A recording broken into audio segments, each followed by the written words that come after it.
Testing. Chris? Chris?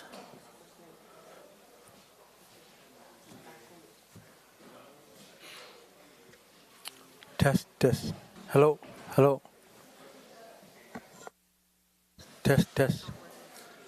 Yeah, he's working. Hello. Hey, hello. Namaktutin. Hello. Yeah, tema. Kuya me. Yep. Good afternoon. Welcome back. We'll resume where we left off before lunch.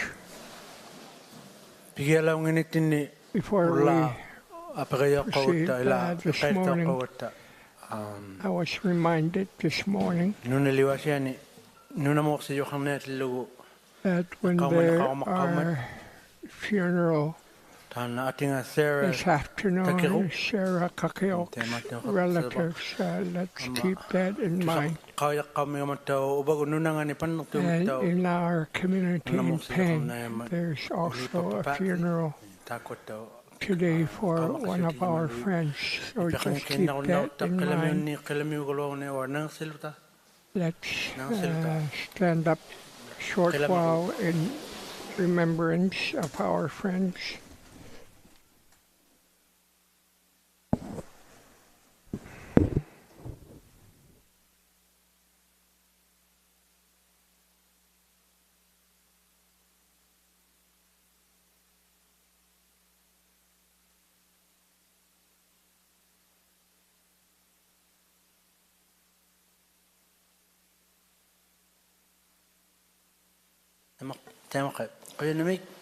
Thank you.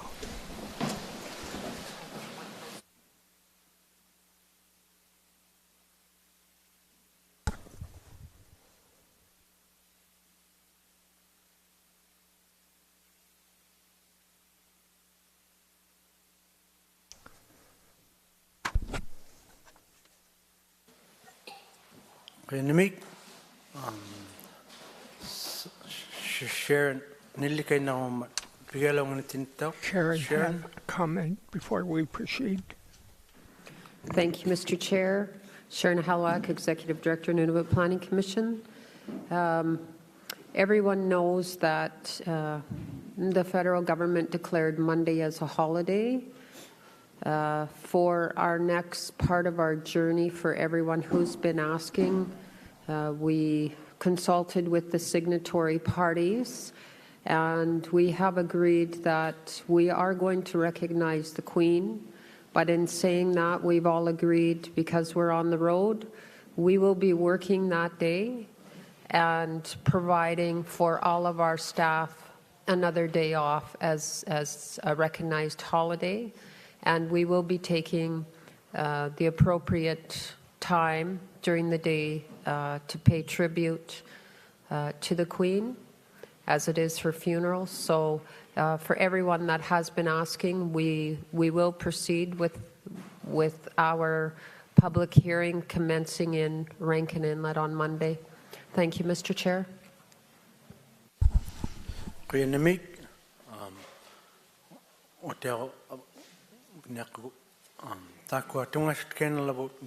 Welcome, federal government delegation, and for their presentation to the panel. You may proceed anytime.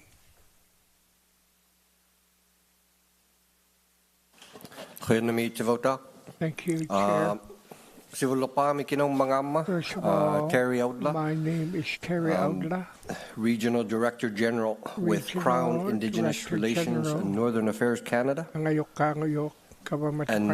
with me are Spencer Dewar. He's Director of Resource Management. And Jeff Hart, Manager of Land Use Planning. And to my right, Michelle Claire Roy, Environmental Policy Analyst. Before I go into the presentation, I would also like to recognize other Government of Canada representatives that are here behind me. with Environment Canada and Climate Change is Lindsay Armour and Natalie Lowry. Transport Canada, Anita Goodmunson and Scott Kidd. Department of National Defence, we have Greg Matthews. Global Affairs, Rainer Dushinsky. And Department of Justice, Simone Gruda-Dolbeck. At any point in time during questions and answers, I may draw on them as well if there's need for more clarity and more detail. Again, thank you, Mr. Chair, for inviting us to speak today. Thank you,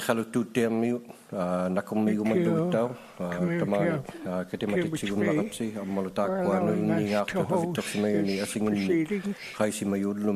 and for all of you who are here. Thank you for your attendance. We'll be open for questions when we conclude the Government of Canada would like to thank the Nunavut Planning Commission for the opportunity to review the 2021 draft Nunavut Land Use Plan and to present here at the public hearings. The Government of Canada would also like to thank the community of Iqalutuutea for hosting this public hearing for the Xitulkmiut region. Developing a first-generation Nunavut land use plan is a difficult, complex task, and the Government of Canada recognizes the efforts and commitments of the Nunavut Planning Commission. Principles and objectives in Article 11 of the Nunavut Agreement and Part 2 of the Nunavut Planning and Project Assessment Act require an understanding of how people are supported by the land socially, culturally, and economically, the values and priorities of residents, and particularly the aspirations Inuit have to determine their own path to future well-being. The result must be a plan that meets these aspirations, guides development, and also provides for conservation and other uses of the land. Since the plan was released in July 2021, the Government of Canada has been working to provide productive recommendations to the Commission, as well as working with the Government of Nunavut and the designated Inuit organizations to discuss issues we have in common.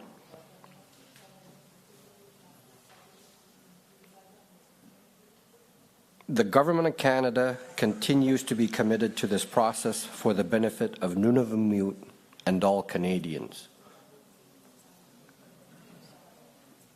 The Government of Canada, under the Nunavut Agreement and the Nunavut Planning and Project Assessment Act, is an approving party to land use plans in Nunavut. In addition, it shares a role in ensuring the principles and objectives of the planning process are met.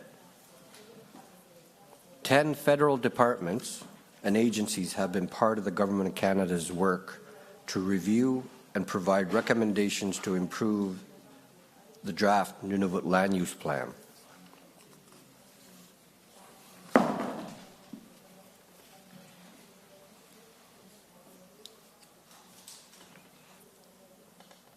This submission was developed on behalf of the Government of Canada in part by the Canadian Coast Guard, Crown Indigenous Relations and Northern Affairs Canada,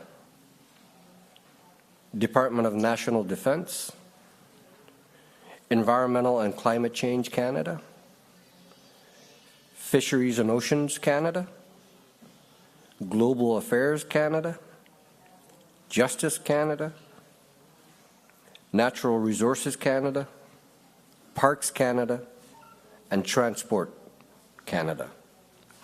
Representatives from each department are participating in these hearings, either in person or in viewing on the live stream. The summary of each department's mandates can be found in the annex at the end of this presentation. And just on another note, this presentation that you see on the screens are available at the front in all languages, Inuit Naktun, Inuktitut, English and French. So help yourself to the copies that are available. The Crown has a duty to consult because of its role in deciding whether to approve the draft Nunavut Land Use Plan. The Crown relies on the Commission's process to assist with fulfilling the duty to consult. When drafting and revising the plan, the Commission considers comments at the hearings and community meetings, as well as any written submissions. These could include any concerns brought forward on potential impacts to Section 35 rights.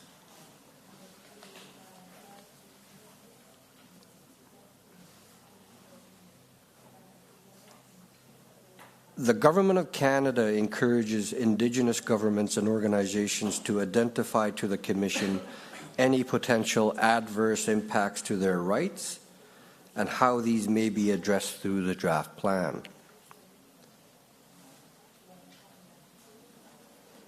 The Government of Canada remains actively engaged throughout the Commission's process, listening to Indigenous concerns and seeking any information on how they may be resolved.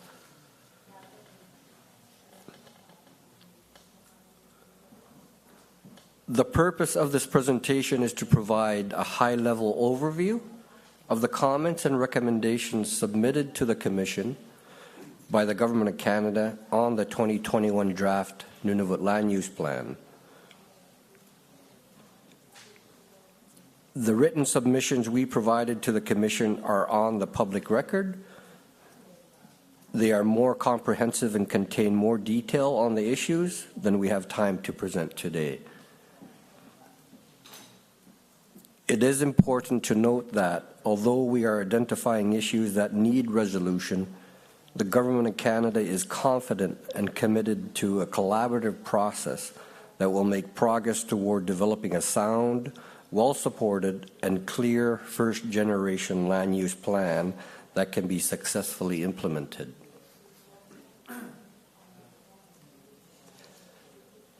The remainder of our presentation will focus on key outstanding issues and recommendations for how they may be resolved. We will then provide some conclusions and talk about a process for moving forward.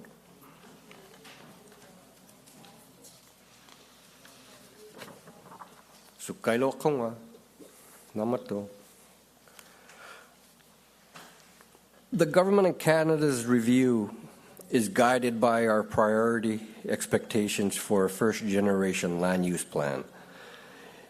These include that the planning and resulting plan legally comply with the Nunavut Agreement and the Nunavut Planning and Project Assessment Act. The plan must be consistent with federal commitments and policies. The planning process has credibility, so it is clear that the development of the plan is supported by a meaningful, inclusive, and transparent public and stakeholder consultation process. As well, the plan must be clear, understandable, and provide certainty for users. The plan must be practical, implementable, and conformity requirements must be clear, and the plan should contribute to the efficiency of Nunavut's integrated regulatory system.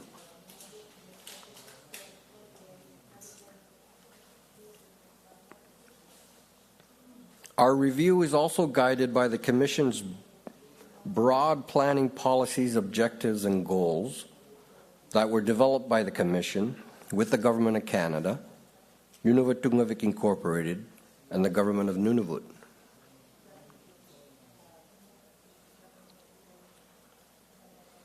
The 2021 draft Nunavut Land Use Plan has addressed many concerns that the Government of Canada brought forward in 2017 and 2018.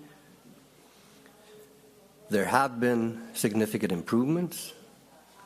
However, several substantive issues remain, and these important issues should be addressed and resolved prior to the plan being submitted for approval.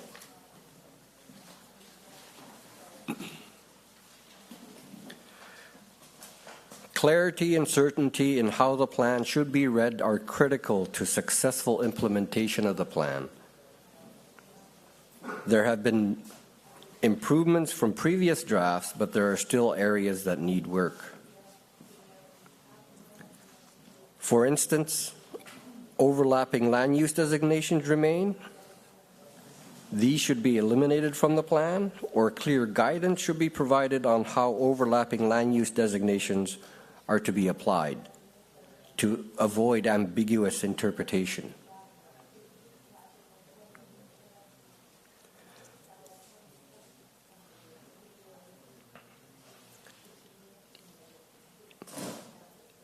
Language in the plan requirements should also be improved to add certainty. The Government of Canada recommends adding guidance on how to interpret the application of plan requirements, especially where designations overlap, and revising language to be clear and in line with legislation. For example, replacing the term "no person" with "no proponent" would be in line with the Nunavut Planning and Project Assessment Act definition of proponent.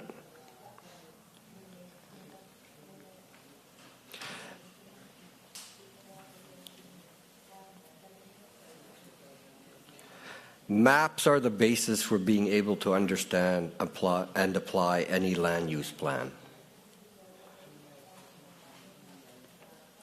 The accuracy of the maps that show the zoning in the Nunavut Land Use Plan are necessary for project proponents and regulators, as well as the Commission, to make decisions about the requirements that the plan intends to apply to a project. The map on this slide provides an overview of Cambridge Bay and those overlapping lands that are legally recognized, in addition to those found in the plan. As you can see, the overlap in this case is extensive.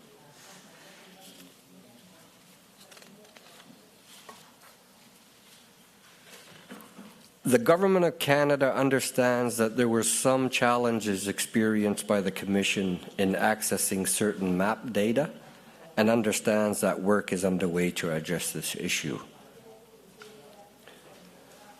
Before a final plan is submitted, the Government of Canada recommends that the Commission revise all maps in the 2021 draft Nunavut Land Use Plan to improve their accuracy and use a consistent mapping standard for the land use plan map and all the information layers.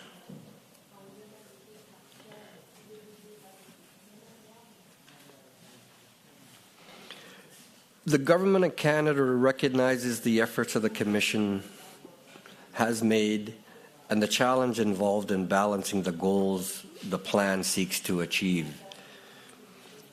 Nunavut includes important habitat for caribou and wildlife, which are critical to the well-being of people and the environment. As well, there are existing rights related to mineral tenure and other land uses.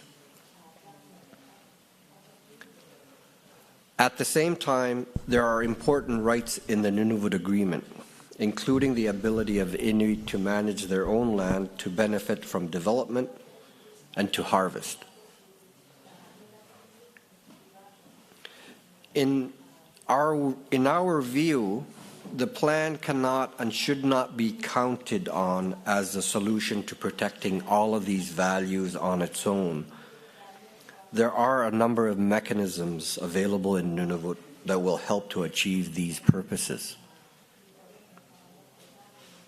The plan's restrictions on land use in key caribou habitats should have the least possible impact on future economic opportunities for Nunavummiut and still ensure that all the benefits that caribou bring to Inuit and to the environment remain, and that this is done in a manner that respects the rights associated with Inuit-owned land. Overlap and conflict between existing mineral tenure and mineral projects and year-round prohibitions to support caribou habitat still exist in the plan.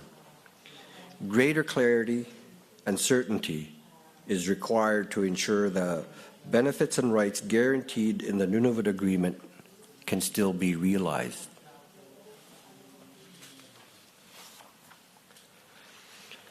Barren ground caribou population numbers have declined over time, which generates concern amongst all the participants here.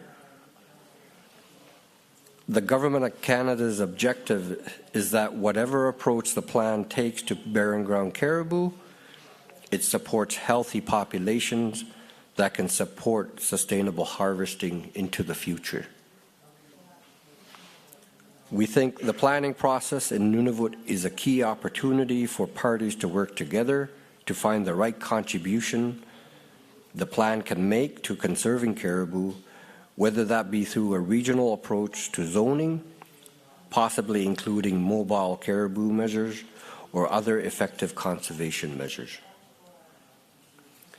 The important thing is that the Commission ensures that it knows whether the selected approach is working by integrating an adaptive management approach, so that when the plan is reviewed, there will be evidence on whether the plan has been effective for caribou conservation or whether amendments are needed.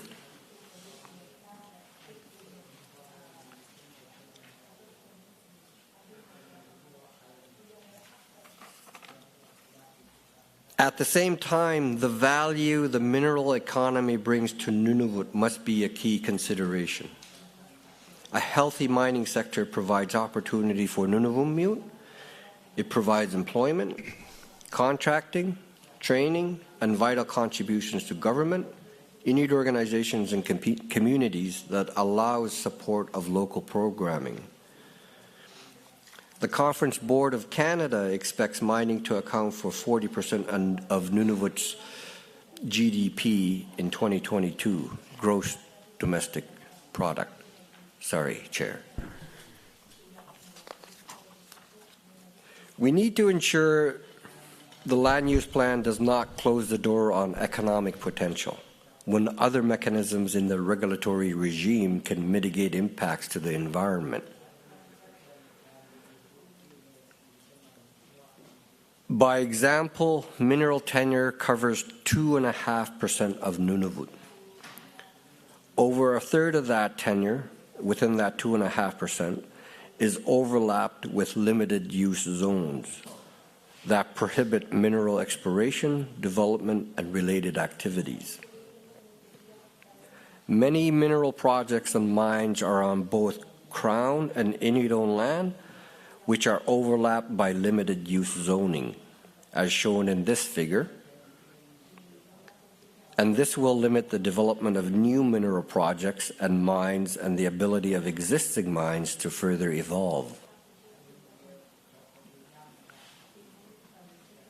The map on this slide shows that many projects in limited use zones include both Crown and Inuit-owned lands.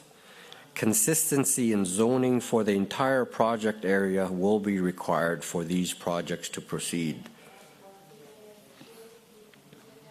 As well, a number of projects are fully enclosed within limited use zones, with no means of connecting the project to anywhere else by road. Depending on the type of mineral project, this could prevent it proceeding to production.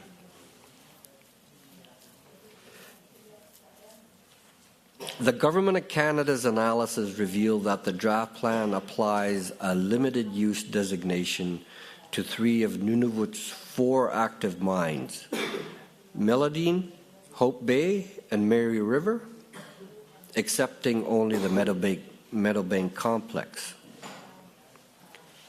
These projects are well regulated, all possess Nunavut Impact Review Board project certificates, Nunavut Water Board Type A water licenses, and land use permits or leases, which together describe a robust set of terms and conditions under which they must operate and that have been tailored to the specific operation to protect the environment.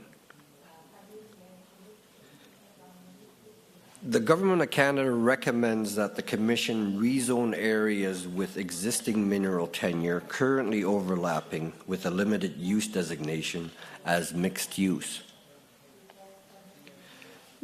There should be no overlap of limited use zoning with mineral tenure allowing exploration, development, and associated activities such as quarrying and linear infrastructure to operate as per the Nunavut mining and regulatory regime. However, the plan should continue to keep information on important caribou habitat and should be retained under the valued ecosystem components designation to ensure it is considered by proponents and other parts of the regulatory regime.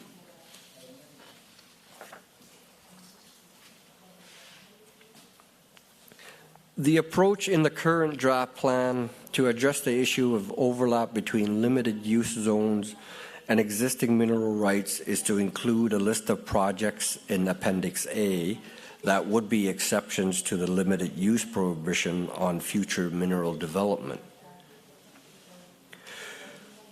Should the Commission remain committed to using Appendix A to list properties that are an exception to the zoning, the Government of Canada recommends that the Commission rezone limited use areas where they overlap with Nunavut's operating mines to mixed use areas with no applicable prohibitions, seasonal restrictions, and setbacks.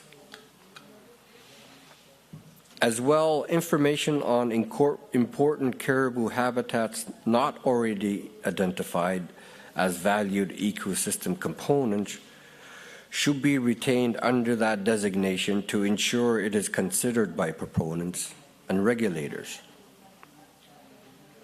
In addition, all remaining mineral tenure should be included in Appendix A and clarify that the prohibitions for exploration, development, and ancillary activities, example roads and quarrying, do not apply to new project proposals or significant modifications to current projects.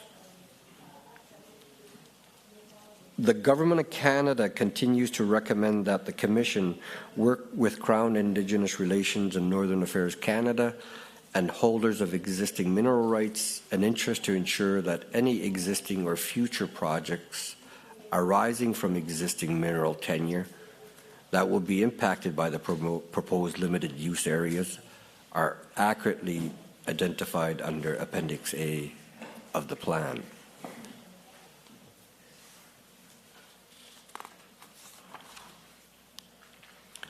The Government of Canada understands the importance of the marine environment to Inuit and to Inuit culture.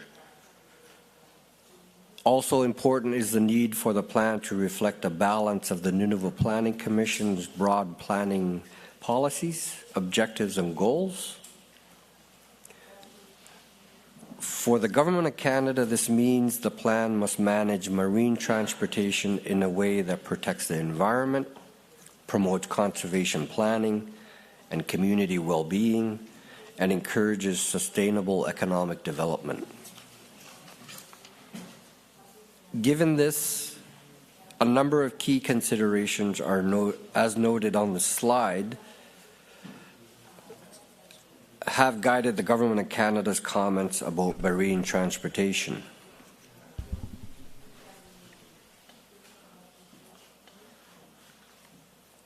Plan requirements for the protection of the marine environment, such as setbacks around walrus haulouts, should not prevent the delivery of vital services required to maintain healthy communities or to protect the environment. The Government of Canada supports the exceptions in the draft plan for activities such as community resupply, emergencies, and safe navigation. We have recommended to the Commission that Other activities such as law enforcement monitoring, the placement and maintenance of navigational aids be added to the list of exceptions in the plan. And the plan define certain vital services for clarity. For example, without definition, the meaning of safe navigation could be unclear. Someone could argue they can travel near a walrus haulout when they think it is safe to do so. However, the Government of Canada believes that safe navigation is meant to be that a vessel can travel near a walrus haulout only when it is required for the safety of the ship, crew, and passengers. And the Government of Canada has provided a complete definition for consideration in our written submission. The Government of Canada is also seeking confirmation that the Commission's conformity determinations will also include the exemptions granted to the Minister of National Defence within the Nunavut Agreement. This will help ensure the plan complies with the exemptions in the Nunavut Agreement and improve clarity and certainty for users. Seasonal prohibitions on ice breaking through any part of the Northwest Passage could be problematic. Specific concern is related to an agreement between the Government of Canada and the United States. This agreement is a legally binding treaty through which we essentially agree to disagree, and which requires Canada to allow passage to U.S. icebreakers through the Northwest Passage. We need to ensure the Government of Canada is able to consent to navigation through the Northwest Passage. When we are contacted by vessels prior to their transit, we communicate about environmental considerations such as ecologically sensitive areas or known mammal migrations, as well as recommended routing. It is our experience that these vessels take this advice into consideration. It is the Government of Canada's understanding the Commission does not apply the North Baffin Regional Land Use Plan nor the Keewatin Regional Land Use Plan to vessels traveling through but not stopping in the Nunavut settlement area, including those navigating through ice. To provide certainty to all plan users, it is important the final Nunavut Land Use Plan clearly state it does not apply to these activities, which the Government of Canada is calling individual vessel in movements. Having the final plan clearly state it does not apply to individual vessel movements is one way that will help Canada to meet its international legal obligations. As land use conformity and impact assessment processes would continue to apply to projects as per the Nunavut Planning and Project Assessment Act, including mining development projects. The Government of Canada has recommended that the Commission consider a collaborative process rather than ice-breaking restrictions to achieve balance within the plan. We note that a collaborative process has been included in the draft plan for on-ice travel routes that include consultation with communities. The Iqalututuk Hunters and Trappers Organization also spoke to a collaborative process for marine shipping earlier in the proceedings.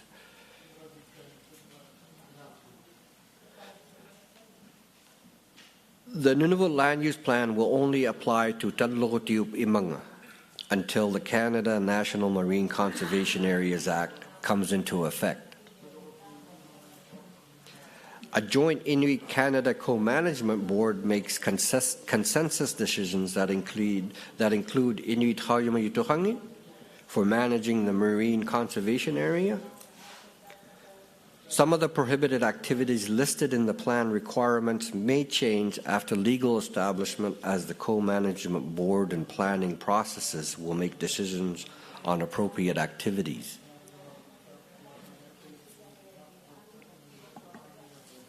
Migratory bird setbacks will apply to the key habitat areas located in Tadlogutiup Imanga. The plan requirements currently do not address this. It is recommended that activities that may be changed after establishment be identified as interim prohibitions to avoid confusion with future management direction. It is further recommended that the migratory bird setbacks identified in Table 1 of the Nunavut Land Use Plan be included in the plan requirements for the National Marine Conservation Area.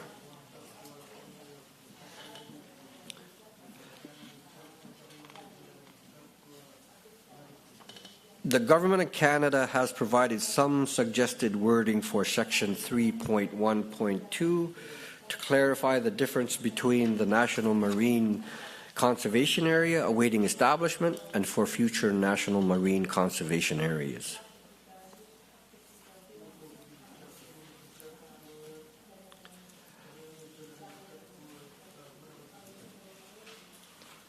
(2.6) Disposal at sea. The Canadian Environmental Protection Act governs disposal activities in Canadian and international waters near Canada. The Act prohibits disposal at sea without a permit. The Government of Canada prefers that the disposal at sea prohibitions be removed from the draft plan and suggests that disposal at sea continues to be addressed on a case-by-case basis under the Canadian Environmental Protection Act using the mandated consultation process. As required under the Act, the Disposal at Sea program will continue to consult on permits in northern waters to address environmental concerns, including those in marine conservation areas and limited use areas. It should also be noted that vessel discharges are regulated under the Canada Shipping Act 2001, the Arctic Waters Pollution Prevention Act, and their regulations.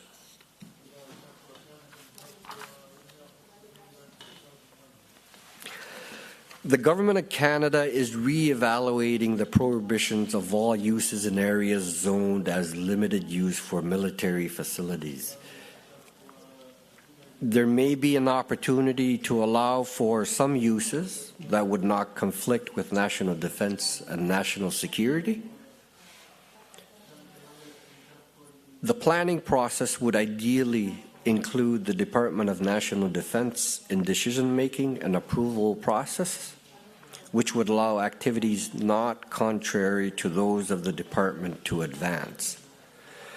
This may be achieved through a valued socioeconomic component designation for military, but would require a clear definition and what planning considerations are afforded as a result. The Government of Canada is seeking to strike a balance between having to uphold its national defense and national security mandate and remaining a partner in Nunavut.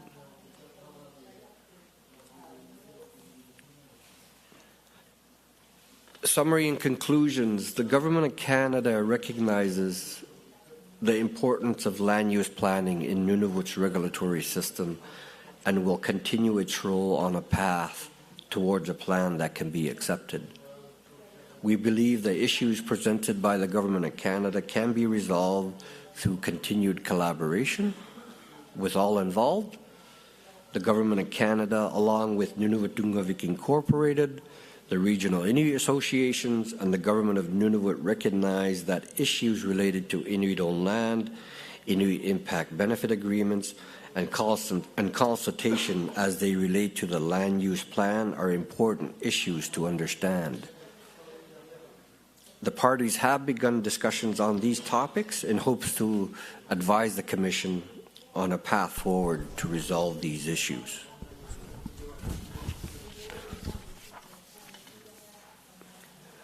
The Government of Canada supports the Commission working with the Government of Canada, the Government of Nunavut, Nunavut Dungavik Incorporated, and the regional Inuit associations to develop a post-hearing process to refine the draft plan to collaboratively address concerns raised in this submission and at these public hearings.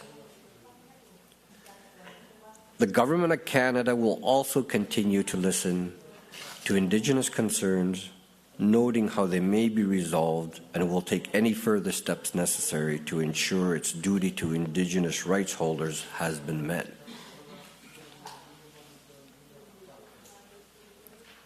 Lastly, the Government of Canada would like to thank the Commission for this opportunity to present its views on the 2021 draft Nunavut Land Use Plan to the Commission, to the other participants and communities in this room, and to the public, and we'll be happy to answer any questions on our presentation. We have concluded our presentation. Thank you for giving us the time. Just remember, we have a lot of personnel who will be able to answer your questions, and we have to wait a bit and allocate the question to whom. Thank you. Any question from the staff? Jonathan?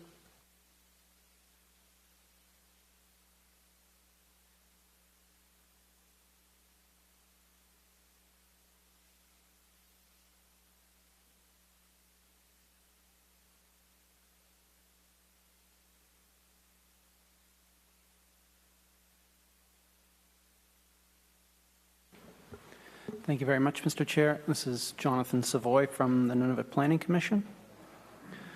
First, like to thank the Government of Canada and Terry for the presentation, as well as for the detailed review of the land use plan that the Government of Canada has undertaken, and for the discussions that we've been having over the last several months. Regarding the issue of existing rights in the draft plan, the Commission understands it's the Government of Canada's preference to remove Appendix A from the land use plan and replace those areas with a mixed use designation and valued component identification. The alternative slide, you note on slide 18, if the Commission chooses to retain Appendix A, the recommendation is to include all remaining mineral tenure in Appendix A. I note that some participants have recommended that all mineral tenure, including existing tenure outside of limited use areas, be included in Appendix A. And I'd just like to clarify, if the Government of Canada intends that Appendix A would include all mineral tenure in the Nunavut settlement area, or just all mineral tenure within limited use areas, including those projects that may have been removed by the Commission through their selection criteria. Thank you.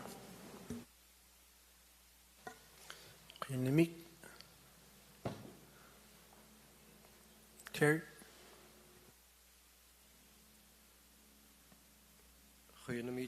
Thank you, Chair. As for the question, yes, the way the slide reads, and we underlined it, include all remaining mineral tenure, based on the fact that all of these projects and tenures involved within Appendix A are currently being governed through our regulatory system, and that they are quite robust in that manner. So I don't see the need of including them within the Appendix A aspect of things. I'll hand it over to Spencer as well if he wants to add to that answer, if that's okay, Mr. Chair. Yeah, go ahead. Just remember to state your name and speak to the microphone. Thank you. It's on. Quantumik, Mr. Chair, Spencer Doerr, Crown Indigenous Relations and Northern Affairs Canada. Yeah, Terry has it right. So what we're trying to do is ensure that any mineral tenure that would be impacted by a limited use is included on Appendix A. And we'd like to work with the Commission to ensure that that is updated and continue to update. And it's certainly important to reflect all tenure that has been issued, just so people are aware of it. But for Appendix A, I think we'd be good with just those that would be impacted by the limited use. Quanah.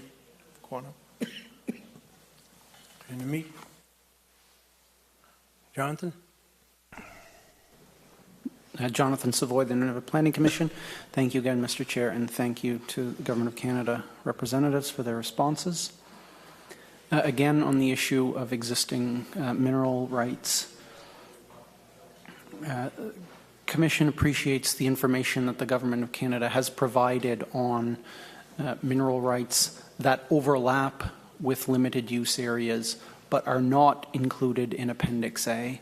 And it's our understanding that those discrepancies arise from, for example, the selection criteria that the Commission used, including whether a project was, or a right was active or suspended or was reviewed by the Nunavut regulatory system and approved or not. We're wondering if, and we do appreciate the offer of the Government of Canada to work closely with us to refine this list. I'm wondering if the Government of Canada would be in a position to provide a summary and analysis of the differences between the rights presented in Appendix A and all mineral tenure, as you suggest. So we're aware that there are differences, and just suggesting that it may be helpful for not only the Commission but for all participants if the Government of Canada provided a summary and analysis of what the impacts of changing from the Commission's selection criteria to simply including all mineral tenure in limited use areas would look like. Thank you.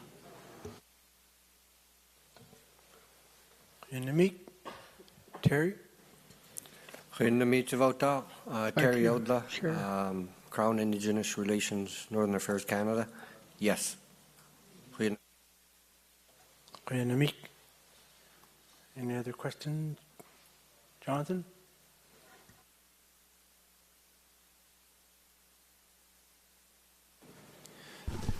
Thank you very much, Mr. Chair. And thank you again for that offer. That's greatly appreciated.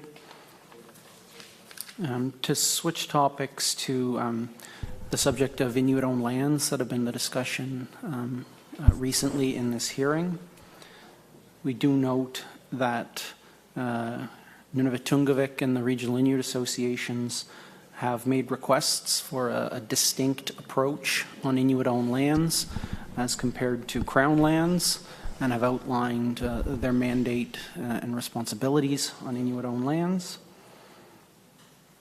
We're wondering if the Government of Canada has any comments or recommendations for managing Inuit-owned lands through the land use planning process. Thank you.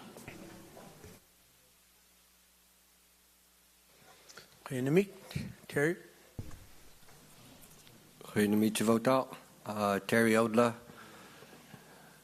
Crown Indigenous Relations, Northern Affairs Canada. On principle, the Government of Canada supports that the plan may apply a distinct approach to land use planning on Inuit-owned lands. The Nunavut Agreement is clear that the Nunavut Planning Commission must take into account Inuit goals and objectives for Inuit-owned lands. It's been read over a few times already. I'm not going to repeat it. You know the land claim as well as I do. NTI, Nunavut Tungavik Incorporated, and the regional Inuit associations are best placed to advise the Commission on the impacts of zoning on the Inuit-owned lands that they manage and have title to. At the same time, there could be other interests for the Nunavut Planning Commission to consider that could be impacted by such an approach, including in the federal context, mineral tenure that you asked about previously. That is either partly on Crown or partly on Inuit-owned land. migratory bird sanctuaries, national defense operations, transportation infrastructure, contaminated sites, and others. I'm very tempted to read parts of the Nunavut Agreement, but I won't do that, Mr. Chair. Thank you. Namik? Jonathan? Digo? And thank you very much, Mr. Chair. Jonathan Savoy again. Thank you once again for the response. On slide 21, you make a note of providing exceptions or exemptions for individual vessel movements within the draft plan, and this is understood in the context of Canada's international obligations in particular. We are aware through previous discussions about interest in exemptions for these international obligations, and I just note that the individual vessel movement generally is something that's identified in the Nunavut Planning and Project Assessment Act as something that the Nunavut Impact Review Board is not able to screen or review. However, the legislation does not provide such exemptions from the Nunavut Planning Commission and its land use plans. So we're aware of the interest in providing exemptions due to these international obligations, and I'm just wondering if the federal government has any comments on the appropriateness of the land use plan exempting all individual ship movements from its authority when the legislation did not take that step. Thank you. Namik? Terry? Goeiemiddag, Chivota. Inutitut tan ikanaya how you may yo taksim inuliri to hakut.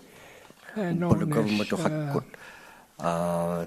Tema pilari utilunga kiutia ng nakutan kisiniti ko umer jewelry good. Can be better answered by Transport Canada, and they would be able to answer your question more thoroughly. I would like to call on Transport Canada, Anita Goodmanson, to respond to that question, if that is okay, Mr. Chair. Namik? Anita, was it? Yes. Go ahead. Yes, thank you. Anita Goodmanson with Transport Canada. And thank you, Jonathan, for the question. If I could clarify to be sure that we are answering the right question, providing the right information. Are you asking our thoughts on whether the exemption for an individual vessel movement would apply only to international vessels? I guess it may be a matter of terminology, because in particular for the international implications, we are considering movements that would not necessarily be considered a project under NUPA. So I'm not sure if you're able to clarify a little more for us. Go ahead, Jonathan. Yeah, thank you very much. So, Jonathan Savoy from the Nunavut Planning Commission. Yeah, the Commission does appreciate the interest in exempting foreign traffic as set out through government agreements with foreign countries. And again, just drawing attention to the fact that under the legislation, not all individual ship movements were excluded from the Nunavut Planning Commission's jurisdiction. So the submission from the Government of Canada appears to be recommending that all individual ship movements, not just those, for example, by an American icebreaker where there's been an agreement that could happen, but to broaden that to all vessel movements when the legislation has specifically retained that jurisdiction for the Commission, and just whether that focus of the exemption could be narrowed. Go ahead. Yes, thank you, Anita Goodmanson with Transport Canada. And thank you, Jonathan, for the clarification. If it's all right, I'll take one moment to confer with my counterparts at Global Affairs and attempt to provide an answer to that. Okay, thank you. Terry, you had your hand up prior to. You want to talk while there's talk? Okay. Good to meet Terry. Yeah, good to meet you about that. Yeah, I'll talk.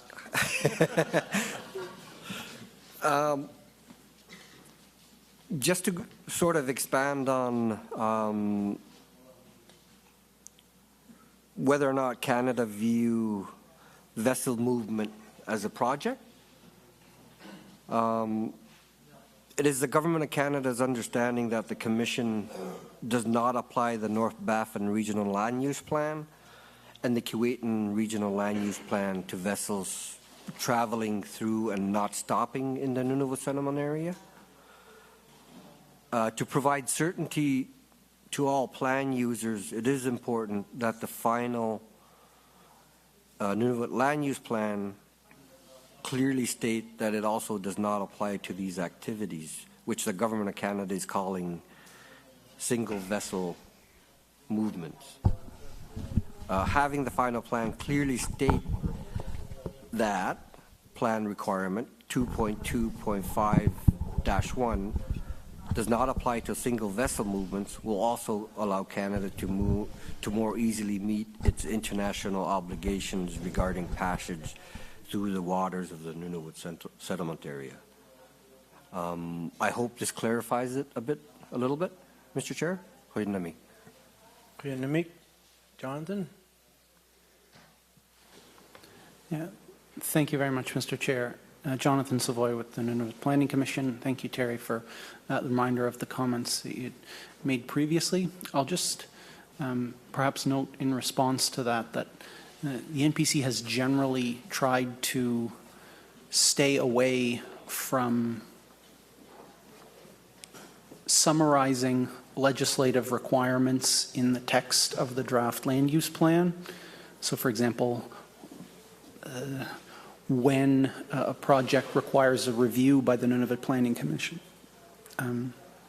And all of those processes are set out in legislation. And in the interest of clarity and certainty, many participants, including the Government of Canada, have recommended that the NPC not try to paraphrase or provide that type of guidance where it exists elsewhere in legislation. So I don't think there is a common agreement and understanding as to what constitutes a project, and the Commission has been hesitant to include that type of guidance in the text of a land use plan, given the number of parties involved and the differences of interpretation regarding what is or is not a project. Thank you.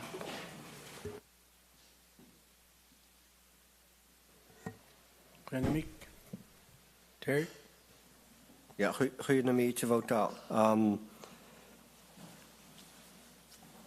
I guess I'll reiterate and kind of say it in a different way that the activity itself, it's recommended that it can be exempted from the prohibition.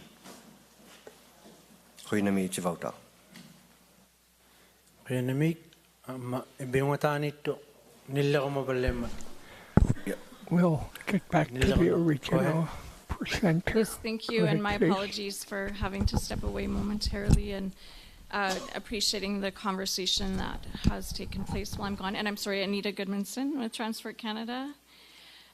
Jonathan, I think the Government of Canada wants to ensure that any exception included within the plan is as limited as possible. And in consideration of our understanding of how a vessel project, or a single, vessel movement is currently viewed in land use planning and may not be considered a project, or may, depending on the circumstance.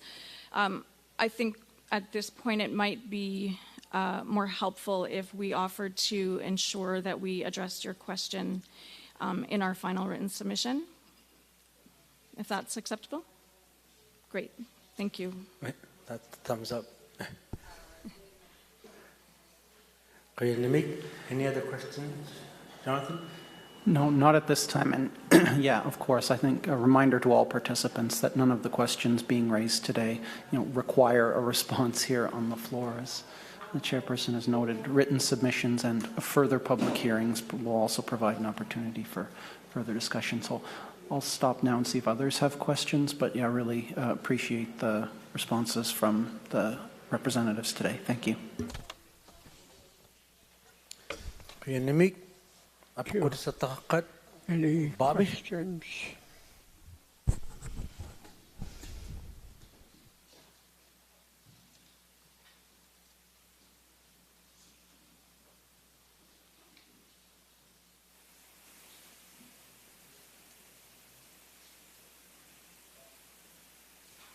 Microphone?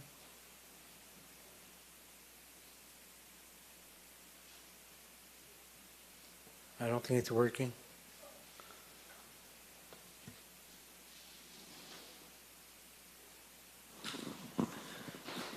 Thank you, Mr. There Chair. we Bobby Greenlee, Good. Cambridge Iqaluit Hunters and Trappers Organization Chair. I just want to get clarification on what you were saying about the ice breaking. I got a little bit confused. Are you recommending them to have ice breaking anytime throughout the ice season? I just want to get clarification on that, or you're saying that there should be no ice breaking in certain times of the year? This is my first question. Thank you. Kuya Limig, Terry? Rinami Chivota, Amalo, Tanatsaina, Transport Canada, Transport Canada Anita will Goodmanson, ensure it. Anita Goodman. Kiwunok, Rinami Chivota. Kuya Limig, Anita?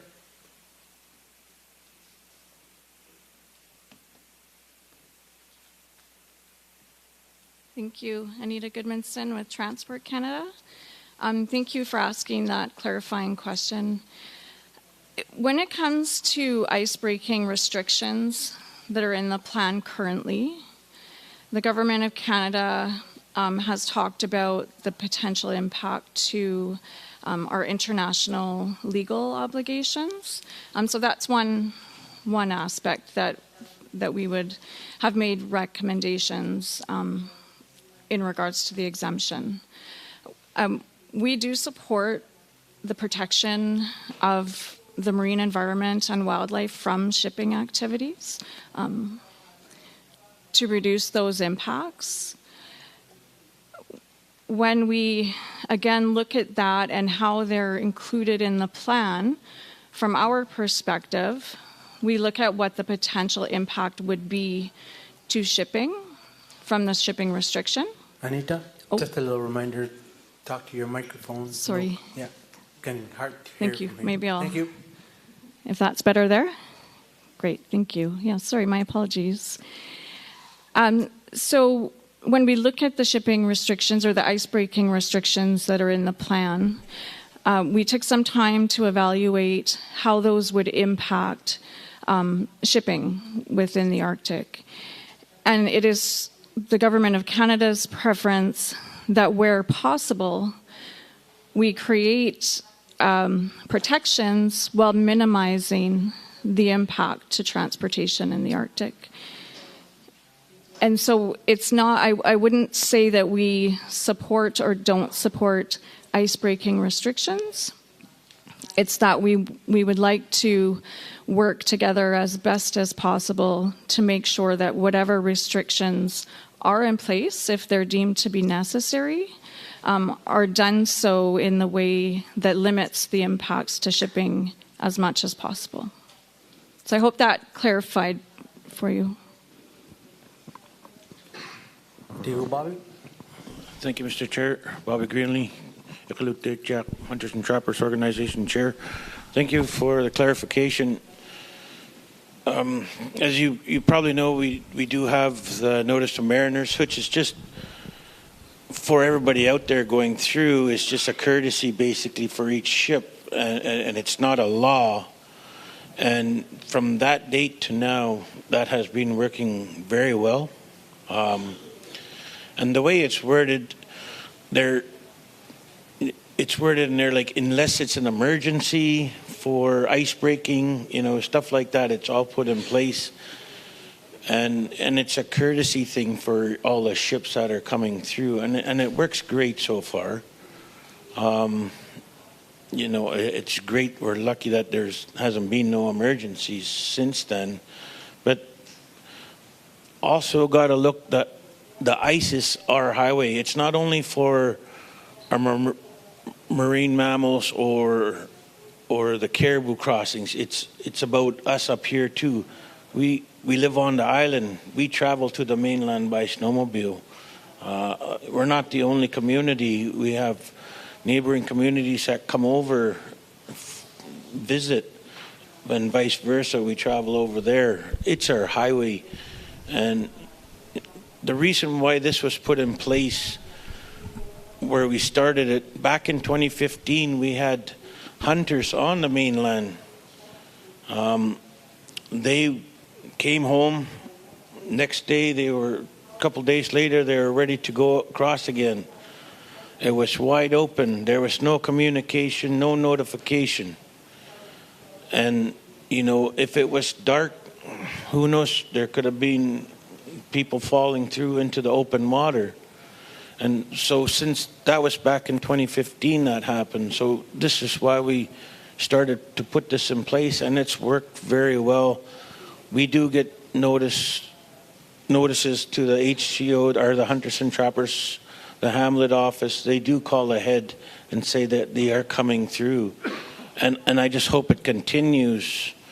And it's just some more information, I just hope it continues and that the ice doesn't get busted up here in the future. I just hope that doesn't come down to that, right? Just some more information. Thank you.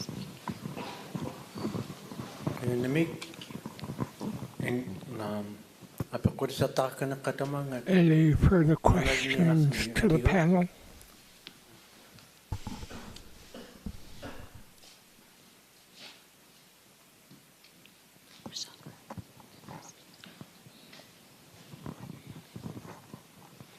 Kunimi kibutak. Thank you, Chair. Jumulgatlik tawra ngudkhawit kuningakhimunga. Kunimi for your presentation. When we started trying to get protected area, we started moving because only when I started using the Western science terminology that we're hunters and gatherers or hunters and fishers. That means we're not farmers. So that's our livestock. That's and we're very concerned about Northwest Passage. There's lots of traffic now. Like I said, Arctic char, seals, that's all, and it's our livestock. So that's got to be clean. And I'm just wondering, is there a cleaning kit in place, especially for the Northwest Passage? Again, that's our food, our lifestyle. So once it's contaminated, it feels like we're not treated like Canadians, because farmers, if you go on their land, you get charged for trespassing. So these are some of the things we want to be looked at for our community and our proposal. Sorry. Who's going to be responsible to clean that if there was a spill? Are we equipped or not equipped? Stuff like that. Thank you very much. Dynamic, Terry. Okay. Goeie na meet je vota. Thank you, Chair. Dan Transport Canada minga The Anita question will be addressed to Transport Canada. Anita. Thank you, Anita Goodmanson with Transport Canada. And thank you for the question. With regards to oil spills or a spill from ships, there is a very strong regulatory regime in Canada. And the first guiding principle of that regime is that the polluter pays. So if there is a spill, it is the responsibility of the ship owner to clean the spill, to prevent it from spilling more, and then also to pay for the costs of that cleanup. So what does happen in reality when a spill occurs? The Government of Canada is notified, so both Transport Canada and the Canadian Coast Guard are notified. Typically, the Canadian Coast Guard will lead the activities on the ground, so they would direct the activities for cleanup on the ground. Transport Canada inspectors can come to the site and determine if the ship is seaworthy or if it needs repairs before it's able to be moved, and provide some direction about what the ship captain must do. Where additional supports are needed, our colleagues at Environment and Climate Change Canada may provide some support. There may be, depending on the situation, communication with the local hamlet or community, and potentially health services. So it really does a little bit depend on the specific circumstance. But the ship is required to have a plan on board the ship as to how they will respond in the event of a spill, and they are required to put that into action with our support. Dynamic, Tema. David, gentleman next.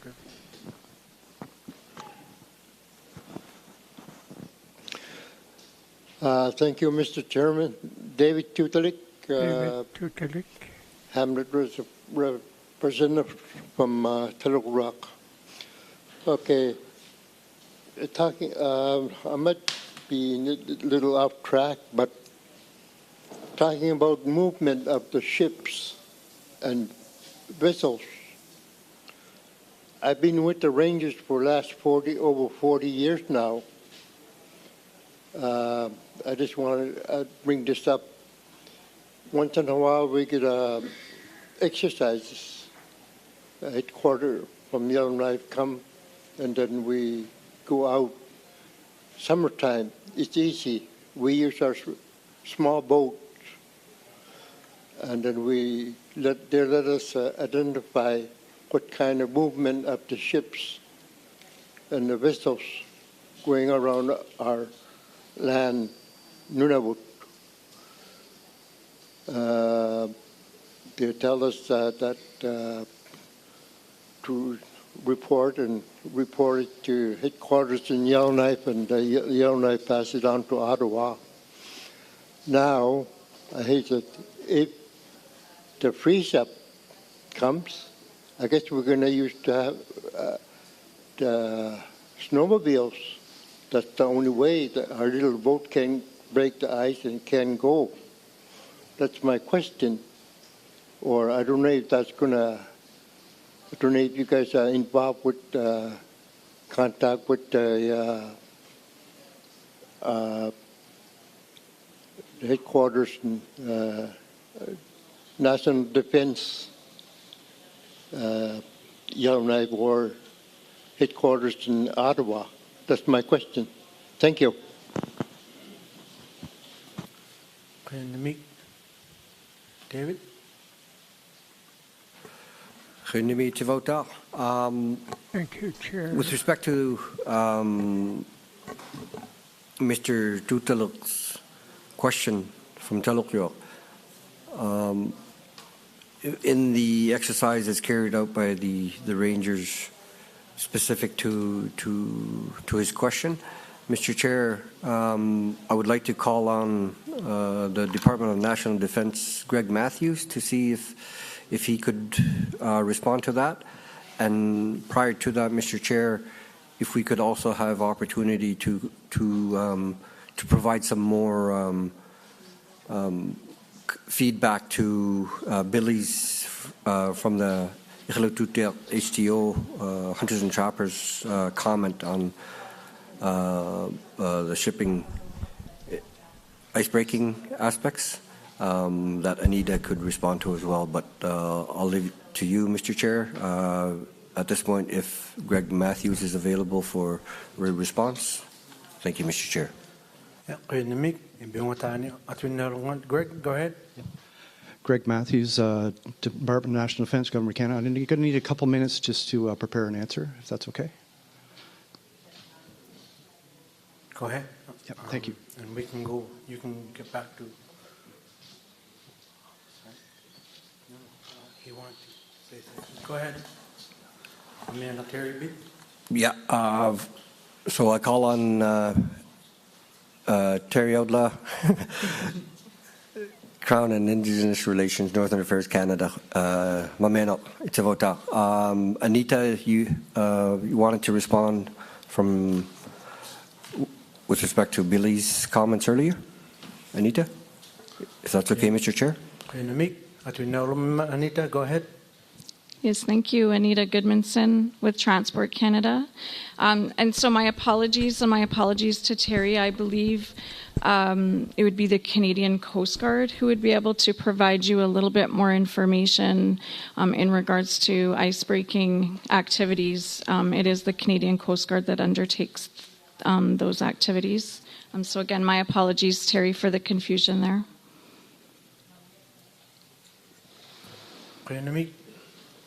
Terry? Yeah, Renimi Tivota, Tana Persukayo, Taloriominga, Nalona Canigul Pata, Tatsuminga, Apsutumini, Tuxitianer, Kigumalu. Renimi Tivota. Bobby? I think. No, yeah. Manga. Talorio Tutalik. Oh, I thought you said Cambridge. Mameno. It was David? Question? Or?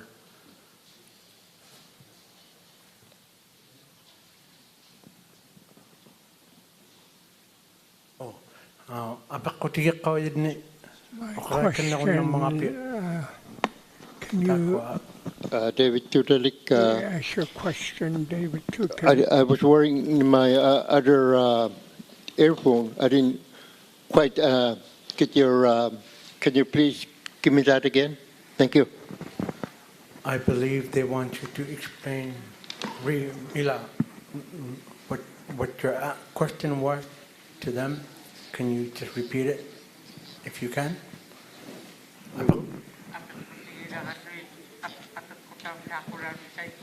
Oh, okay.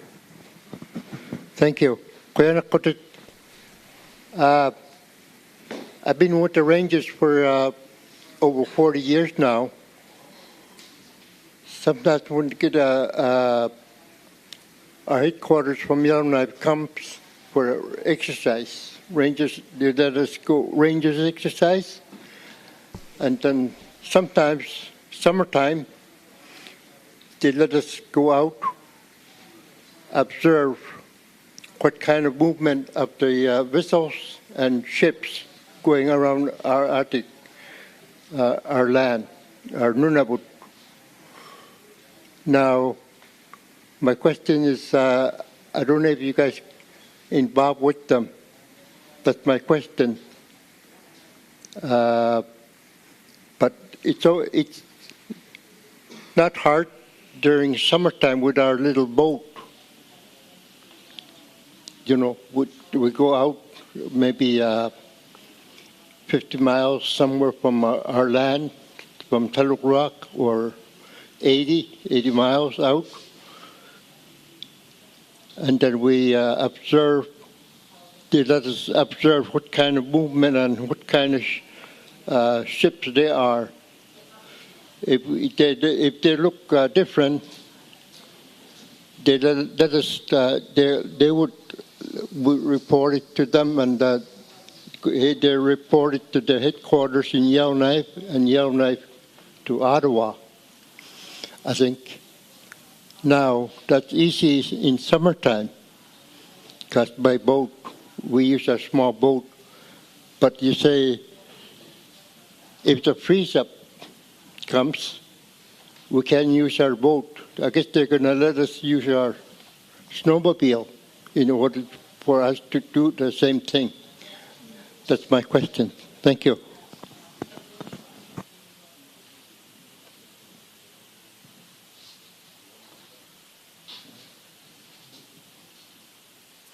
Atigo. Terry? Ja, goedemiddag te voten. Thank you, Chair. Ja, thema taina au yakut. During summer Takayo le gai roti tako me apro. when you Talok rom unit. and Rangers tigo. identify ships as you said, Omega as a Lachtigo. ranger. by small Khimit vessels.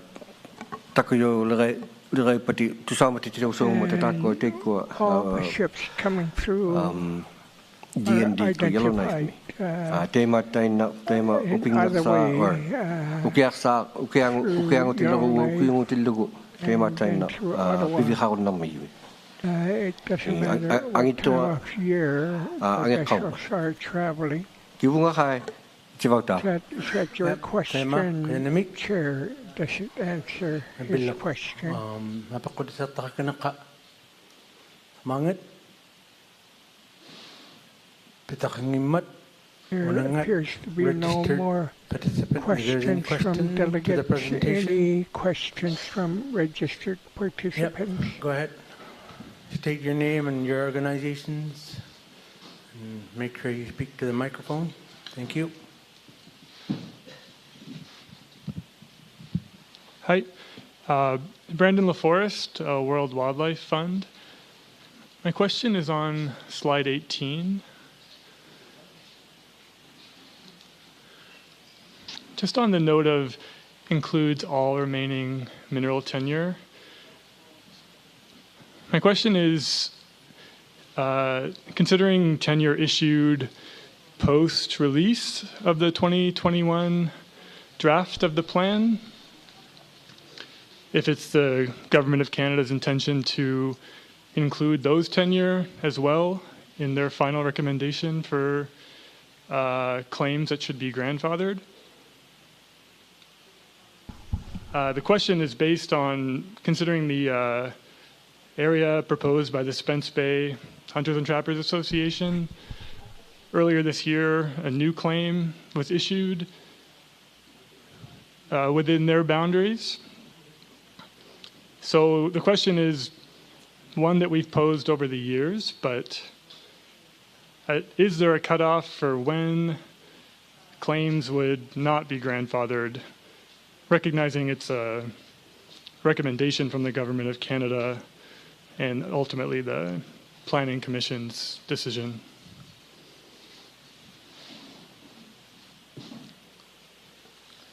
Namik. Terry?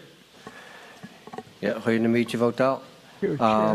As it stands right now, we do issue them under the existing Canada mining regulations.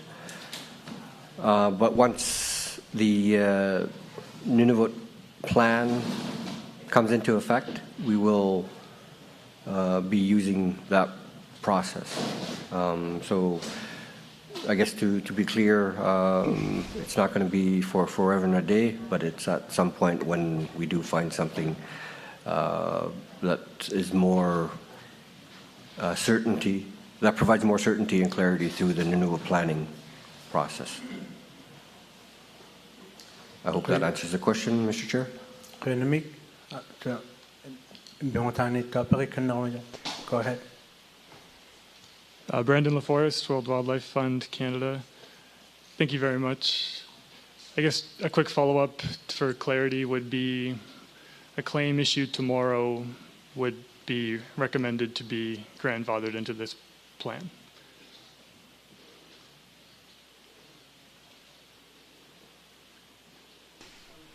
Terry? Correct. Going to meet you vote out. All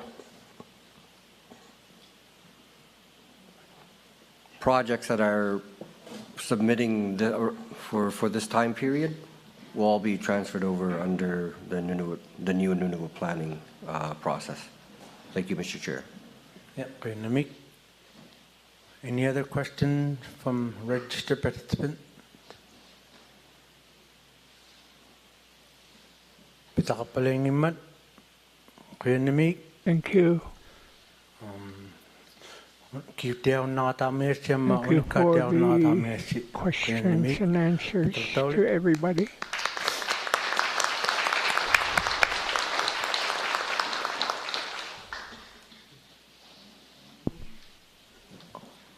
Before we go on to the next agenda, we'll take 15-minute break.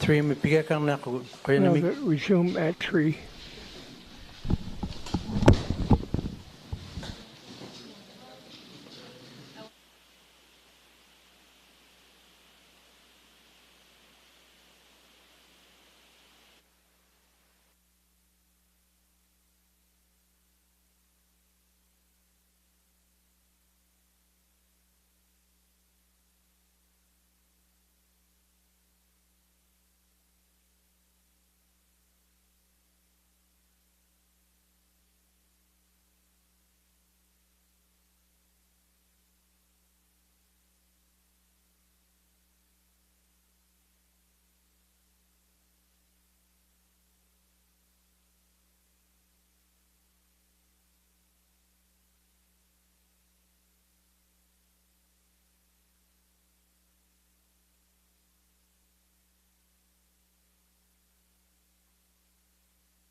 Hello?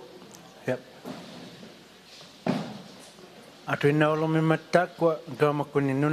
panel from the government of Nunavut is prepared. We can proceed. Thank you. As mentioned before, please turn off your cell phones. Anybody who wants to speak, state your name and the organization you work with. Go ahead, please. Thank you, Chair. Thank you, Commissioners, and thank you, particularly community delegates. Eamon Carroll, Legal Counsel. Eamon Carroll, Legal Counsel for the Government of Nunavut. Seated next to me is the Assistant Deputy Minister of the Environment, Henry Coman. While there are many Government of Nunavut experts and officers in the room today and following along online he may refer questions to, today the Assistant Deputy Minister will be speaking on behalf of the entire Government of Nunavut. With that, may I introduce Chair, Assistant Deputy Minister Henry Coman.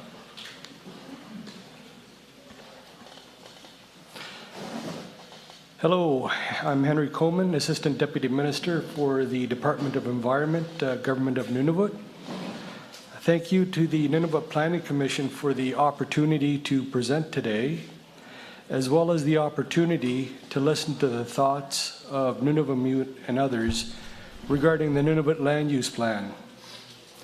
We are going to provide an overview of the Government of Nunavut's outstanding concerns regarding the 2021 Draft Nunavut Land Use Plan. Our presentation highlights what the Government of Nunavut sees as an imbalance between economic development and environmental protection in the 2021 Draft Plan.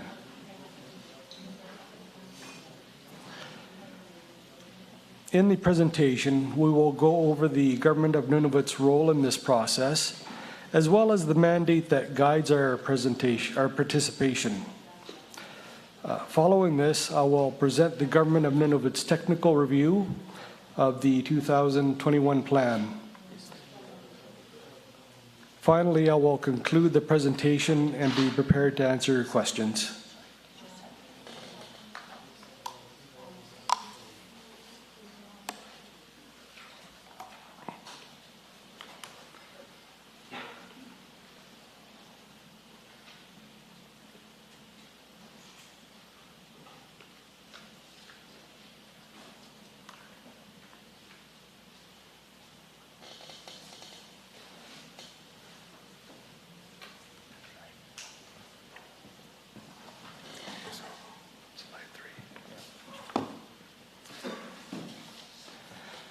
The successful completion of the Nunavut Land Use Plan is a Government of Nunavut priority. The Government of Nunavut is looking forward to reviewing a revised draft as described by Article 11 of the Nunavut Agreement and Section 53 of the Nunavut Planning and Project Assessment Act after the record closes. Once approved, the Nunavut Land Use Plan will guide and direct the territory's long-term vision for development and conservation. This monumental task for the Commission requiring a balanced approach that is reflective of a range of views.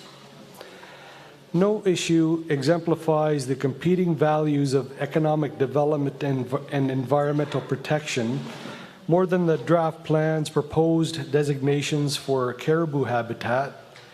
This will therefore be a primary focus of the technical review portion of our presentation today.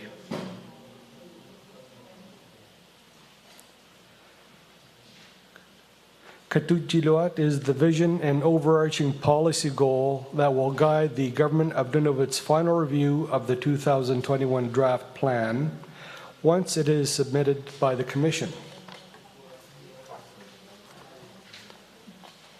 As a territory, the Government of Nunavut wants more communities to benefit from fishing, harvesting, and tourism, as well as increased Inuit employment in mining and mining-related sectors.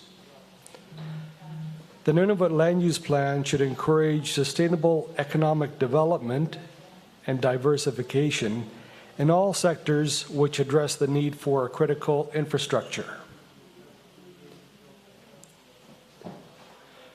Inuit Kauaiwa Tukangi and its 8 principles are integral to the functioning of the government of Nunavut, and we believe that the Nunavut Land Use Plan should operate in much the same way. The plan must create the conditions for the responsible development of Nunavut's natural resources and diverse economic opportunities through increased employment and other investments, as well as through traditional activities that have sustained Inuit for thousands of years. The government of Nunavut employs what we call a whole-of-government approach in our participation in land use planning. Each government of Nunavut department contributes to the review and makes recommendations to our senior management. Our submissions to the Commission represents a unified voice. This slide brings us to the Government of Nunavut's technical review of the 2021 draft Nunavut Land Use Plan.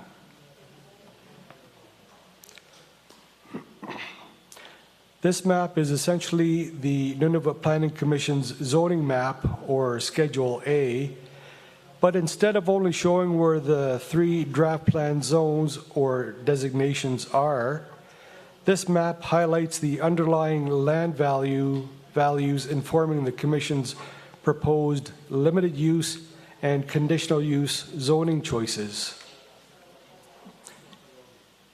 Essentially, this map attempts to highlight what issues are at the forefront of the Nunavut Land Use Plan's drafting. It shows where land access restrictions have been proposed by the Commission and why.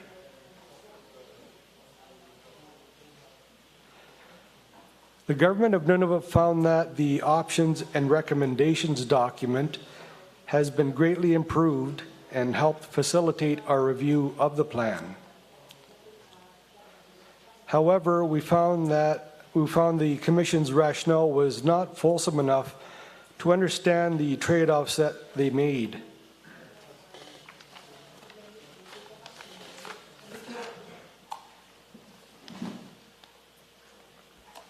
Here are the main priorities which the Government of Nunavut has identified in relation to the draft plan. We want to ensure there is a balance in the plan between conservation and economic development.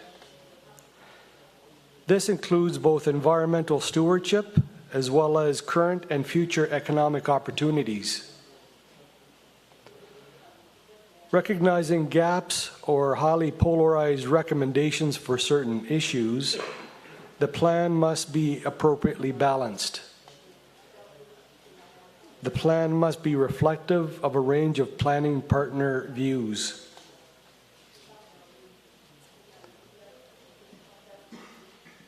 However, this is also the first generation Nunavut Land Use Plan, and as such, it can and likely will change in the future. The plan must therefore be appropriately scoped and avoid using extensive land use prohibitions to development where insufficient evidence exists to justify these.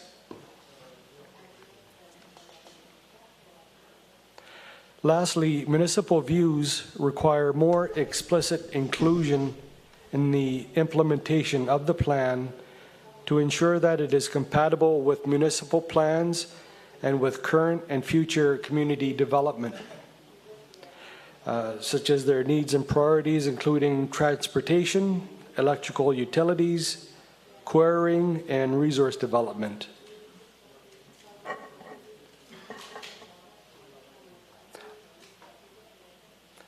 Although the Government of Nunavut has outstanding concerns, we would like to acknowledge the Commission's progress, specifically on improvements to tourism and the management of polar bears in the plan.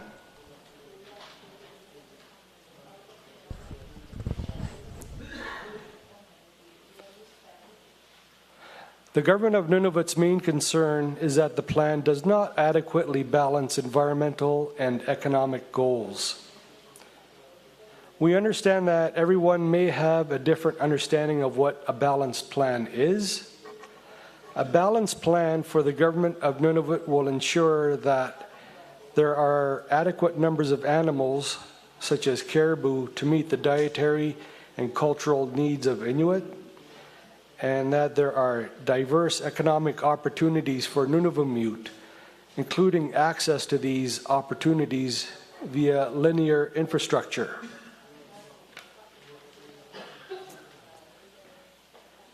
This graph is a summary of land use designations proposed in the 2021 draft plan for the Nunavut settlement area, organized by region.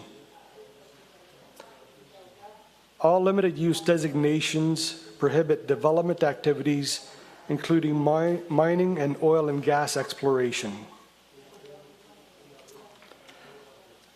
Limited use areas are 22% of the Nunavut settlement area, broken down as such.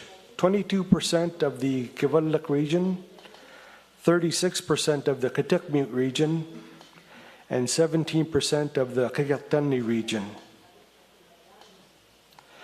Further, limited use areas disproportionately affect some communities, such as those with closer proximity to known resource potential or those with greater transportation or infrastructure potential. The 2021 plan states that an effective land use plan needs to achieve a balance between environmental, social, and economic needs and potential.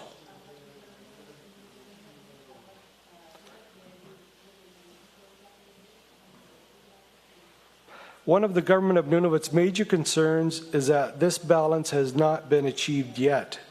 However, we do think there is a path forward.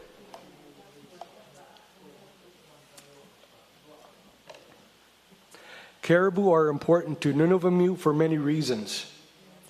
They are culturally significant, they contribute to the economy, and they provide a good local source of food. Sustainably managing caribou can guarantee that they will be a part of Nunavut into the future. Many herds are in decline, and there is uncertainty of the causes. The Commission's consultation record shows that many participants are concerned about the decline and feel that something needs to be done. In the 2021 plan, the Commission has designated caribou calving and post-calving grounds, key access corridors, and freshwater crossings as limited use areas. This comes with year-round prohibitions which address what the Commission has heard.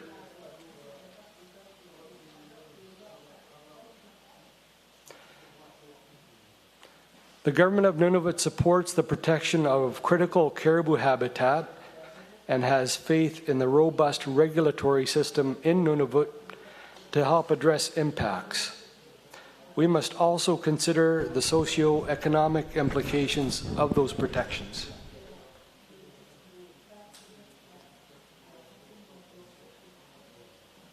The government of Nunavut believes that the limited use designation increases the economic risk by limiting economic opportunity, such as access to resources, infrastructure development, and community development goals and priorities.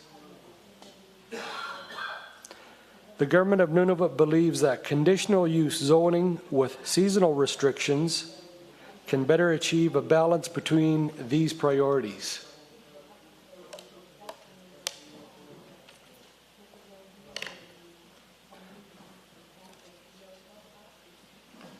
Baffin Island herds have been in decline until recently, when surveys suggest that the herd has stabilized. The government of Nunavut's Department of Environment works closely with wildlife partners to collect scientific data and Inuit Kauyimayatukangi to monitor the health of caribou herds. Although there is a degree of uncertainty associated with caribou data, the government of Nunavut is confident that its delineations are accurate and is committed to continuously monitoring the accuracy of these areas. Lack of information on Baffin Island caribou has made precise delineation of their calving grounds difficult. Where the government of Nunavut does not have sufficient data to delineate caribou habitat, such as Baffin Island, we rely on Inuit Kauyimayatukangi.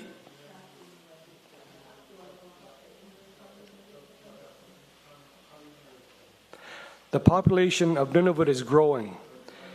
In the next 10 years, 10,000 young Nunavummiut will become adults who will need jobs. These youth will represent 1/5 of all Nunavummiut. This is shown on the graph on the right. Additionally, Nunavut has the highest unemployment rate in the country. A solution needs to be found to ensure that jobs are available for these young adults. The mining sector represents the largest private sector opportunity for employment in Nunavut and is a key part of making Nunavut self-sufficient. Mining currently represents the largest private sector employer in the territory. The government of Nunavut is also promoting other sectors related to fisheries and the traditional economy.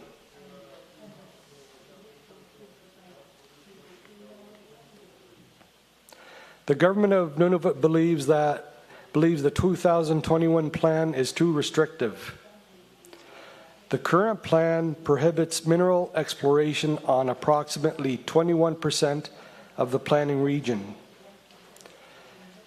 This map shows how mineral exploration activities in gray interact with the land use planning designations. Large areas of Nunavut remain unexplored. As such, the resource potential is unknown. This unknown resource potential itself holds considerable value.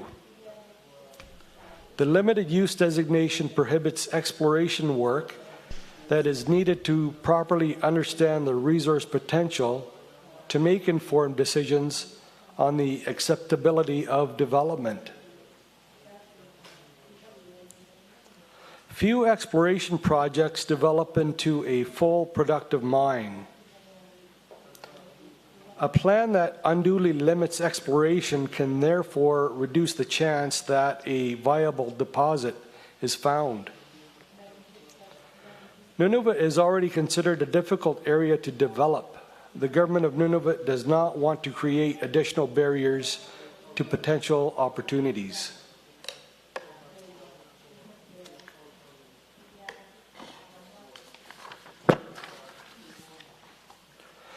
Exploration activity can be low impact and have flexible schedules. The exploration industry also makes significant investment contributions. There is a lack of infrastructure in Nunavut. However, the mining industry is a source of infrastructure development that can benefit the territory as a whole. The government of Nunavut believes that conditional use zoning with seasonal restrictions for caribou habitat can better achieve the balance between conservation and economic development. For successful exploration projects, the government of Nunavut is an active participant in the territory's robust environmental assessment process, led by the Nunavut Impact Review Board.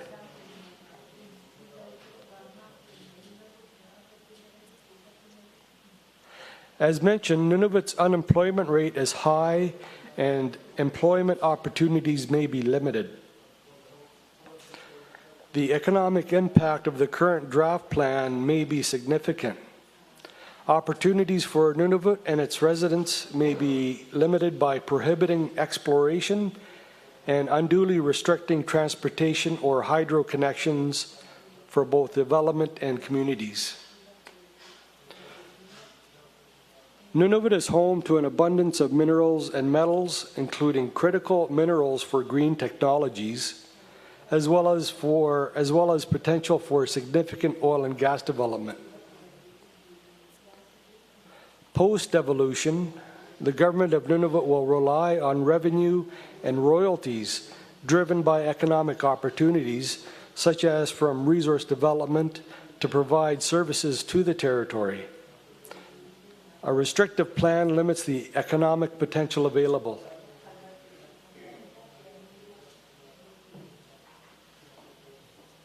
As previously mentioned, the government of Nunavut does not believe that the current draft appropriately balances environmental and economic goals, and that more consideration needs to be given to the socio-economic impacts of prohibitive land use designations. Nunavut is experiencing a situation where caribou are declining, and the territory's population and socio-economic needs are increasing. The land use plan needs to guide development in a way to address both factors.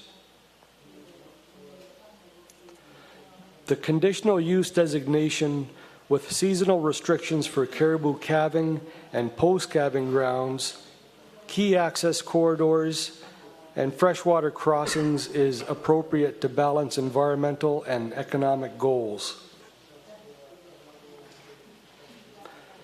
This would create formalized protection during the most sensitive periods of the caribou life cycle, while allowing for a flexible case-by-case approach during the Nunavut Impact Review Board assessment.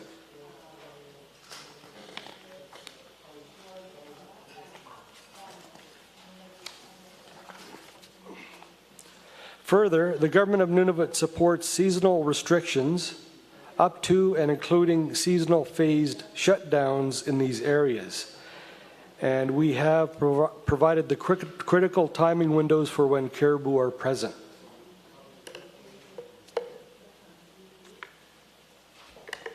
The government of Nunavut does not consider large limited use areas to be desirable in this first generation plan. As a first generation territory-wide plan, the government of Nunavut recommends a more incremental approach to land access restrictions. The government of Nunavut acknowledges that over time, more information and regional decisions may lead to amendments to make some areas more restrictive.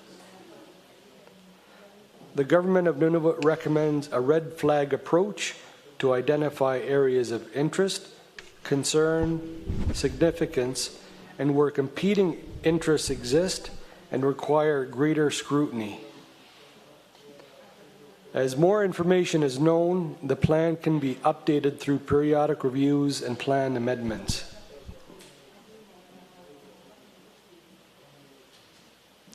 The government of Nunavut is concerned that the Nunavut land use plan is not compatible with community plans. In this slide, we can see examples of how limited use areas overlap with municipal boundaries. As per the Nunavut Agreement, the Nunavut Planning Commission must consider municipal views when developing land use plans. In addition to consulting the municipalities directly, their views are also found within the community plans. For example, some communities have limited use zoning with them that conflicts with community plans, such as the prohibition on quarries in Kolukto. Future projects, before they reach the Commission, may conform to these community plans and have community support. In order to address this, the government of Nunavut recommends that a mechanism to recognize community views and priorities is included in the Nunavut Land Use Plan.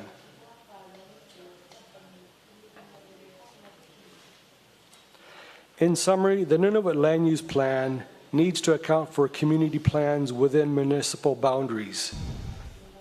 Community planning is central to the Commission's goal of building healthy communities and needs to be reflected in Chapter 4 of the plan.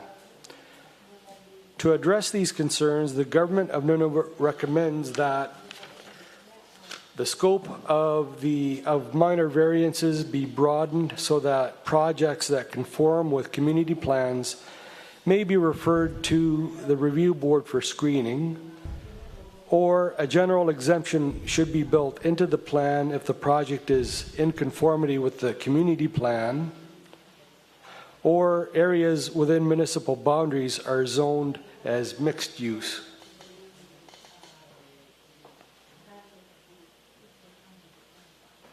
The Grays Bay Port and Road Corridor is zoned as a valued component and overlaps with limited use areas that prohibit linear infrastructure. The Government of Nunavut is a supporter in principle of this project, and since other priority transportation corridors are included in the plan as limited use to support their development, the Government of Nunavut believes that the Grays Bay Port and Road Corridor, as a project of interest, should also be zoned as limited use.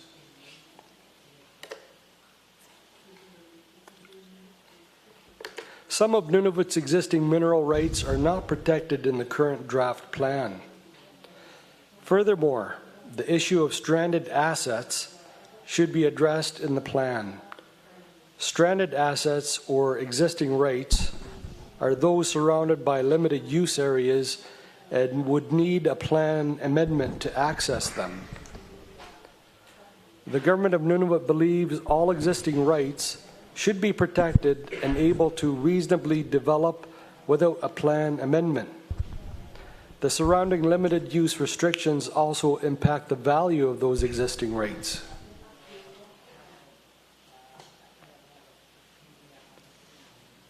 At this time, secondary drinking water sources beyond municipal boundaries have not been identified. Having access to clean drinking water is important. Recently, several communities have had to draw water from their secondary sources. However, it is important that the identification of secondary drinking water sources does not unduly restrict other municipal goals, such as transportation and quarrying for aggregate resources. To balance drinking water with other municipal goals, the Government of Nunavut recommends the valued component designation for secondary drinking water sources beyond municipal boundaries.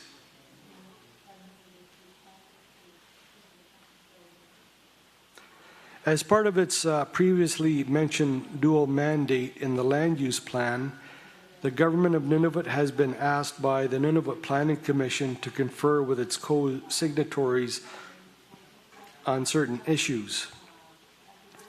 These meetings between the three signatories, the Government of Nunavut, the Government of Canada, and Nunavut Tunqavik Incorporated, are ongoing. As well as direct signatory meetings, all three signatories are also part of other ongoing negotiations. As part of devolution, some of what is currently federal lands will become Government of Nunavut lands. These negotiations are ongoing. Finally, all three signatories of the land use plan are part of the ongoing treaty negotiations related to the Dene overlap area. All this work will continue for the Government of Nunavut throughout this process. Furthermore, the Government of Nunavut continually works with local hamlets on municipal land management. The Government of Nunavut wildlife officers and biologists work with hunter and trapper organizations to continually incorporate Inuit Qayimayetaqangit and gather scientific data. The Government of Nunavut listens to both large project proponents and local entrepreneurs on development concerns. This work will all continue throughout the life of this first generation land use plan.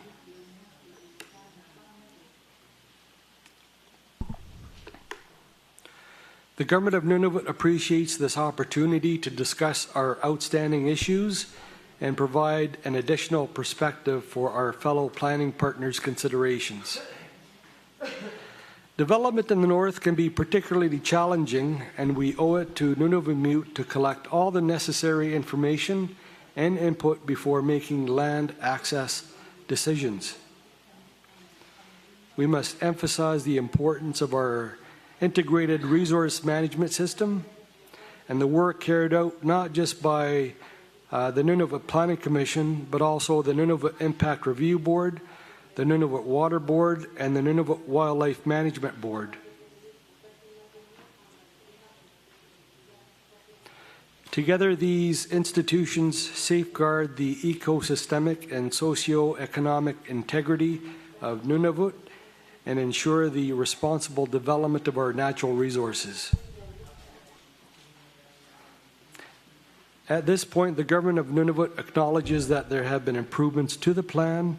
However, more work needs to be done to the draft Nunavut Land Use Plan in order to achieve a balance between environmental and economic development goals.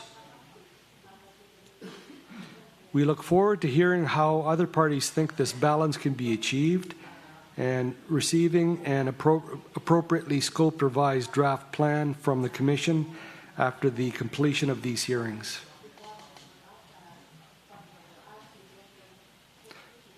We will now be happy to answer any questions you might have for the Government of Nunavut. Thank you.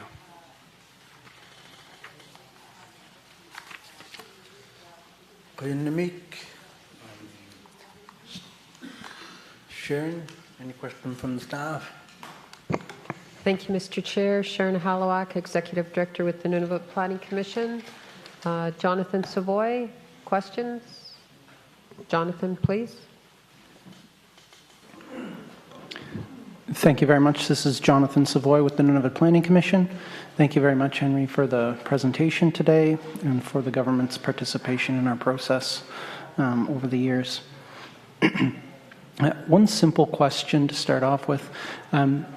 Would the Government of Nunavut be able to provide shape files for the secondary water sources you've identified as not being included in the draft plan?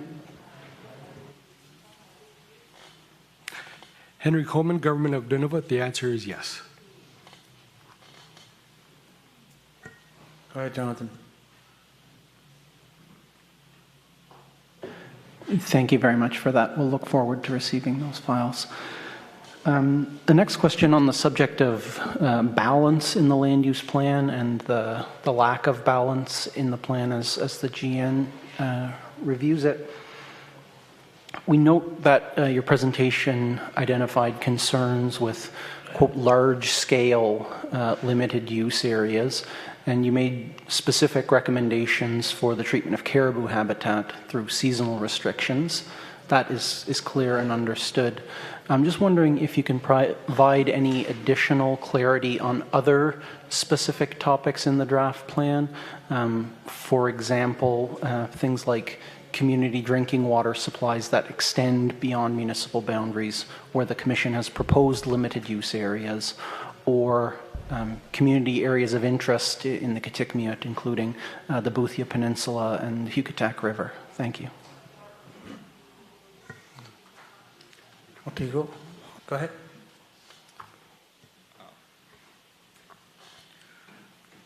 We're happy to provide more in written. Sorry, Eamon Carroll, Legal Counsel for the Government of Nunavut.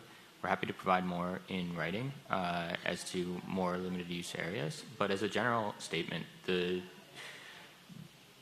Government of Nunavut is seeking more use of the conditional use designation and more engagement in that process of seasonality and setbacks, rather than having broad limited use areas that are much more limiting on what can be accomplished in subsequent plans. In this first generation, conditional use might be more appropriate. Jonathan? Okay, thank you very much for the response. And yeah, just encourage further written submissions to be as specific as possible for commissioners to give full consideration to the recommendations in January.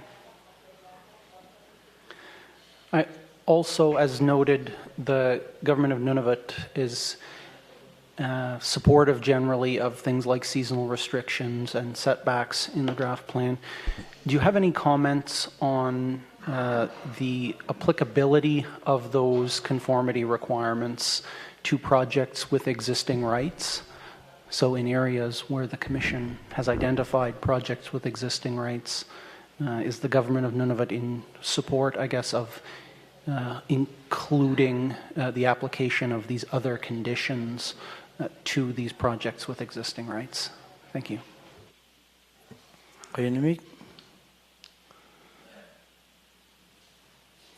Go ahead. May we have a minute to confer with some of our colleagues in the room? Eamon Carroll, Department of Justice. Just a reminder before you speak, your name and.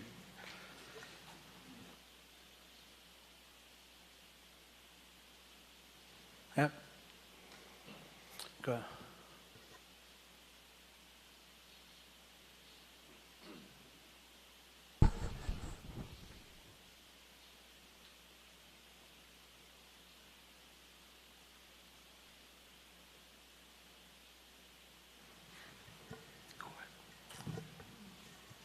So we have faith in the other, Eamon Carroll, Legal Counsel, Department of Justice, Government of Nunavut. We have faith in the case-by-case approach of the Nunavut Impact Review Board, the Nunavut Water Board, and so we would seek to mimic those terms and conditions that are existing on projects in the plan.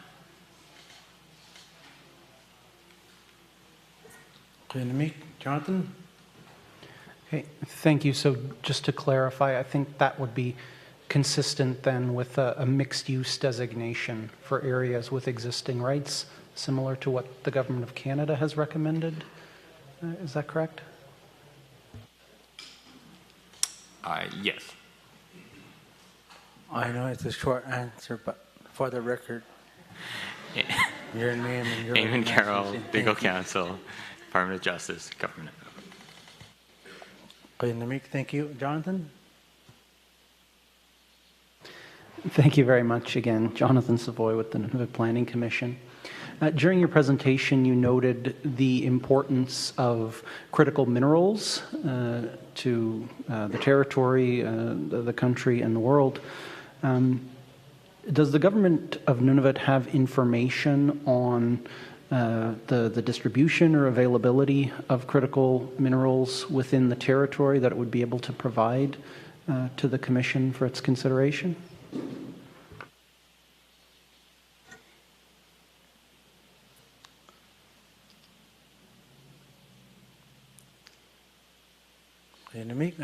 Go ahead. Hi, Henry Coleman, Government of Nunavut. That's the reason why the Government of Nunavut is proposing less limited use areas, is basically because we don't know what's there. If there's limited use, it's either difficult or not possible to go out and see what's available as a potential resource. Thank you. Jonathan?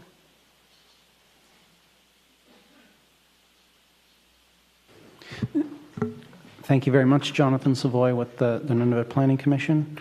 Thank you for that response, and I guess the Commission would encourage the GN or any other participant that has information on the availability of critical minerals to provide that. In your presentation, you also raised the issue of stranding of existing mineral rights or not having all-weather road access to those locations. We've noted during these hearings that a winter road, for example, would be permitted to access a location of existing rights within limited use designation. I'm just wondering, and I don't expect necessarily an answer off the top of your head, but if the Government of Nunavut would be able to provide information on the number and extent of all-weather roads that have been built within Nunavut over the years to access mineral projects. So some examples would obviously include the Meadowbank and Meliadine mines, Mary River. I'm just wondering if the GN would be able to provide a summary of any all-weather roads built in the territory associated with mineral exploration and development that are not on mineral rights. So, of course, there might be roads built within a camp, but I'm referring to roads to access tidewater or other locations removed from the right itself. Thank you. Namik, go ahead. Thank you. Henry Coleman, Government of Nunavut. Thank you for the question. I would have to take that opportunity to discuss this with my colleagues and provide that in writing. Thank you. Namik. Jonathan? That's it for now. Namik. Tamangan, apelyo ka mo ba? We have questions from the delegates on GN presentation. Question from the communities. Oh, microphone.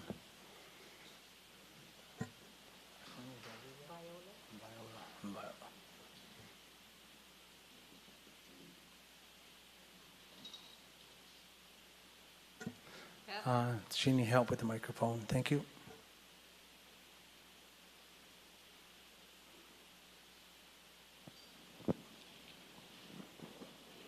Thank you. Viola Niverjak, Talakrak, Spence Bay Hunters and Trappers Association board member. With the caribou herd and the survey for the caribou,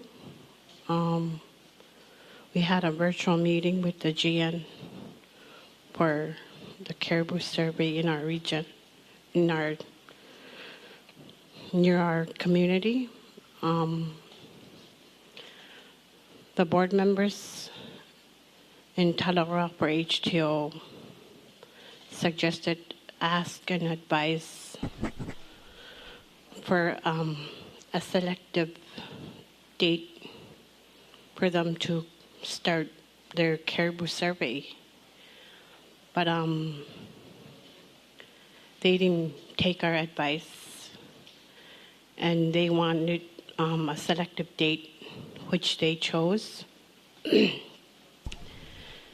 And that, with saying that climate change every year is different.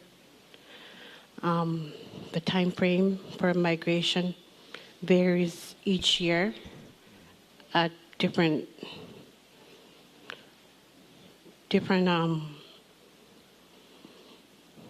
seasons. It could be earlier, it could be later. And they came and did their survey at their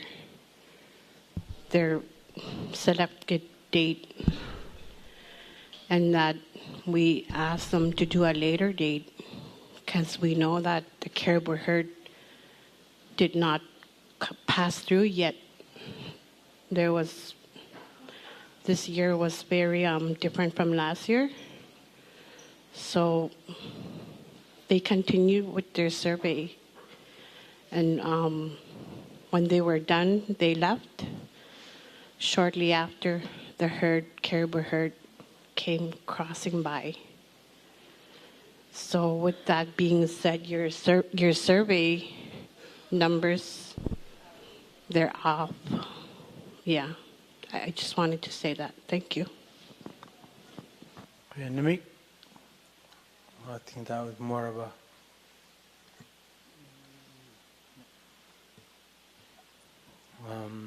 comment, statement. Namik? Harry from Cambridge Bay.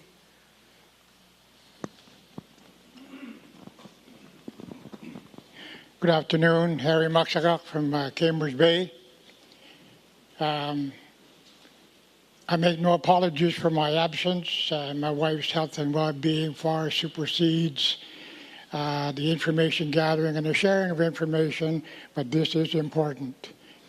I believe you all had the privilege of hearing a clear outline of the Inuit Kayumatokangit, the IQ principles. And it seems to me that with the many gatherings that we're beginning to see and engage in, all of a sudden the IQ principles are there, but they're kind of pushed to the back unless someone really brings them up. And it was several sittings back of the territorial government, the Nunavut government, that introduced the IQ principles as their foundation, as their pillar. And in any kind of work that we do, whether it's at a municipal level, a regional level, or a territorial level, those principles must be adhered to because that is how we function. That is how my parents survived on the land, and that is how my great-grandparents survived on the land, and I've learned that's how I survive on the land as well, too. Now, I've missed several presentations, but I will collect the information that has been brought to us and go over them carefully so that by the way, we have 5 children, 30 grandchildren, 13 great-grandchildren, and the 14th great-grandchild is on the way. They're the ones that are going to feel the full impact of what we're talking about here. And unless we come down to the very core of why we've gathered here, that being the Inuit Kayumatokangit, I'm afraid we're going to keep having these sessions without fully understanding why we want to have these gatherings for a full explanation. I got a glimmer of hope last week when we found out who our new conservative leader is. And I just say a glimmer of hope because we know how politics change in a heartbeat. Sounds enthusiastic, sounds like he wants to help the people, but we'll just have to wait and see for that. But I just wanted to make that comment, Mr. Chair. Thank you for allowing me. That in order for us to accomplish the full understanding of the land use, that we need to work together. We need to work towards that common cause. We need to respect the very primary users of the land as we're looking at exploration. I'm sure oil and gas is on the horizon. But again, we have our mineral exploration that still seems to be very strong. But they forget that there are some lines out there that says you're on Inuit land, or we cross a little imaginary line and they're telling us that we're now on Crown land. It's amazing. I came to Cambridge in 1961, and we weren't told that we can't do this and do that on this parcel of land. And now with the advent of the different levels of government and the different activities that want to be accomplished on that land, you're either limited, you're restricted, or you just cannot go on the land. The only reason why we say you can't use some parts of the land is because we recognize our subsistence rights. And I'm so proud of our HTOs in the region that stand very strong on identifying the fact that there are calving grounds. There are post-calving grounds. There's a migratory pattern that has changed over the years, but we still have the animals there. That's what subsists us and allows us to get the strength to come and join a lot of people who have come from far away so that we can get a grip of what we can, what we can't do on our land. Thank you for listening. Okay, Namik, more of a statement and comment. Any other question? Roger, going down the list.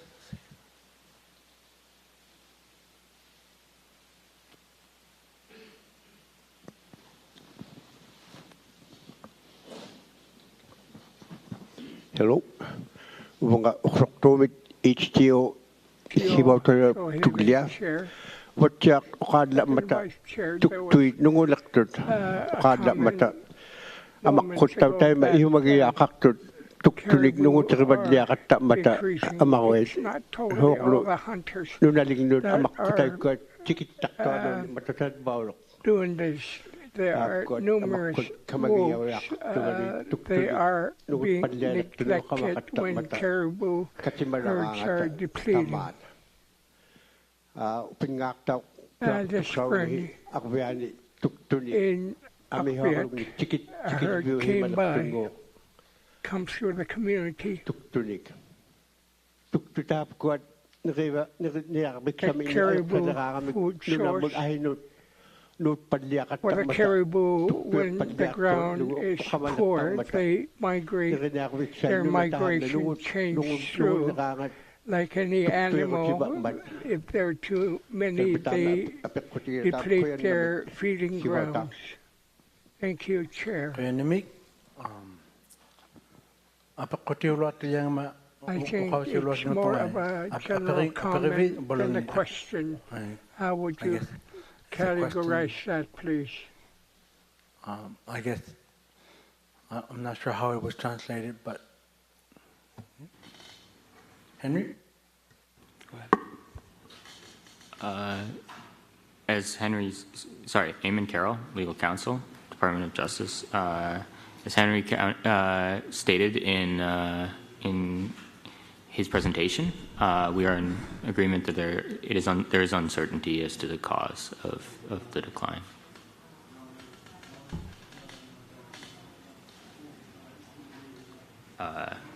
Does that answer his question?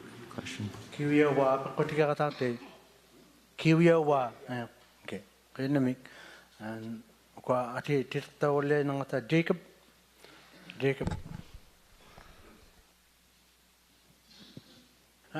Him. Jacob first, yeah. David, Jacob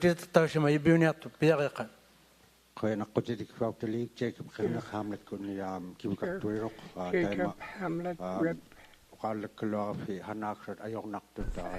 You keep mentioning economic development, job creations in your presentations. I have not heard much how the community will benefit locally, wharfs, development, job creation. It's job creation through territory in other areas, but nothing locally. I've heard over the day yesterday that they are needing support. Housing is in crisis, and many are in desperate need of help, especially in Kitangmi area. Our needs are never really a priority. The priority seems to be to organizations coming into the territory from outside. Perhaps you need to focus on local economic development, job creation.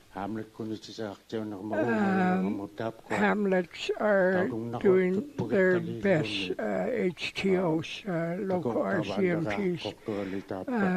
Each community organization is doing their best but strained. It's not a question, it's just a general comment, please. David?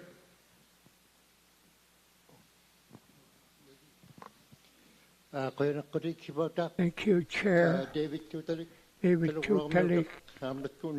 Taluk Hamlet. The presentation of Nunavut government.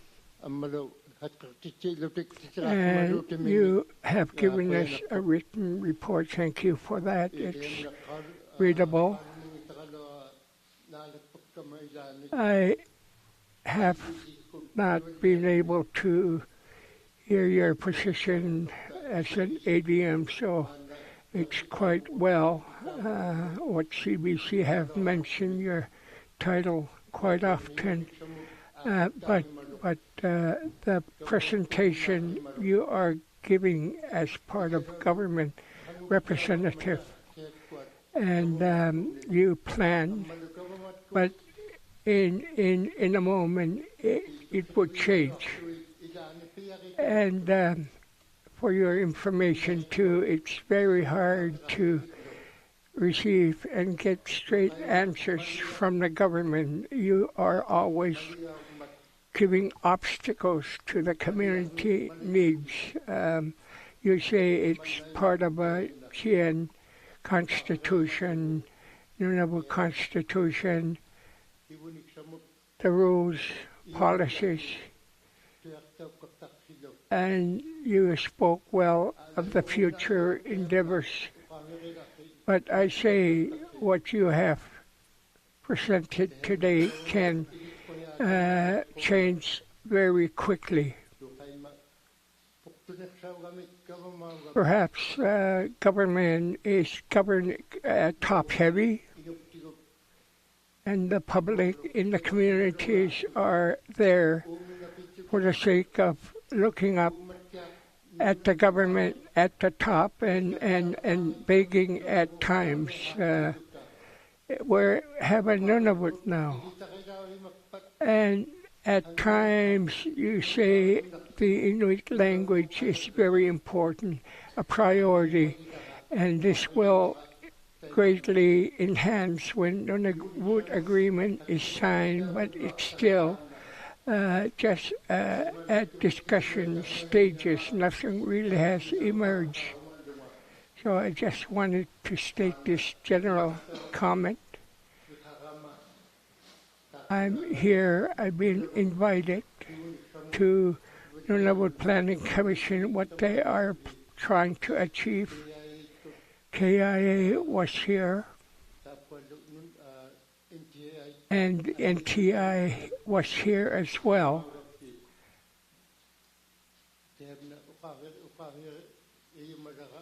I just wanted to say presentations were eloquent, but lacks substance.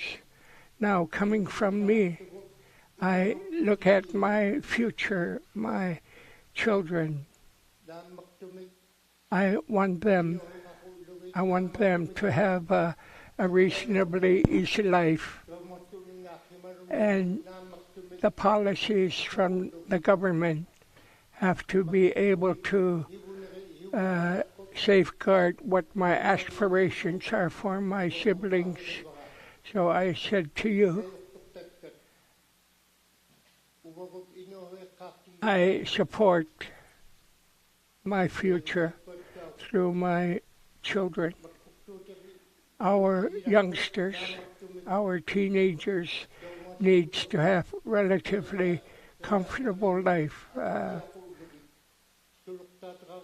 There are too many obstacles when we look for ways to improve our lives.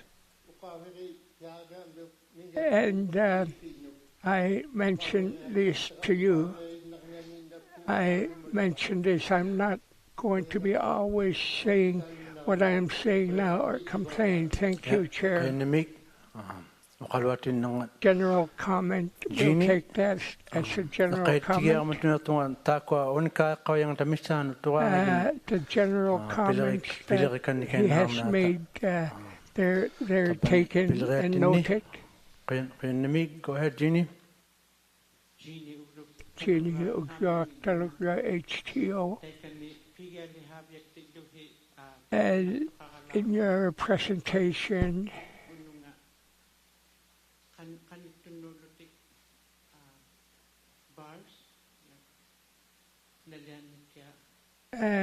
let's go through the graph here.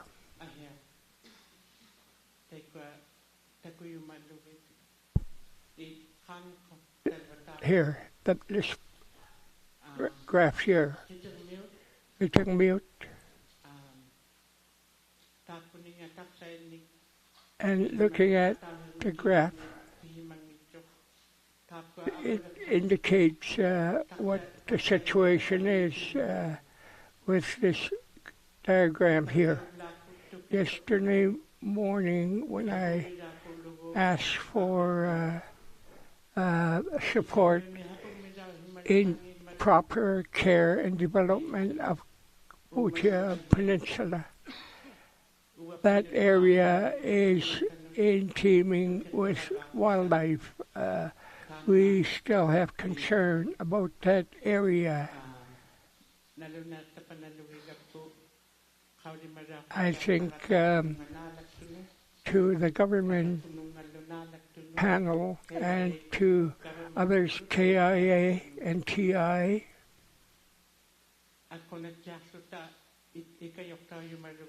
we are not just complaining what we need. We're not just asking. It's a reality. We lack so many things from organizations who are in existence and coming to our regions. We need to really work with our regional organizations, whatever they may be. I'm pleading to you. I know you understand me. Thank you.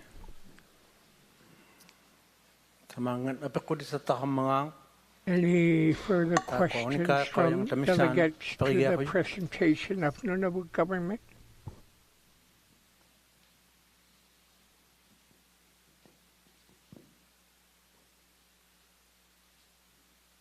Gentleman on there, Paul.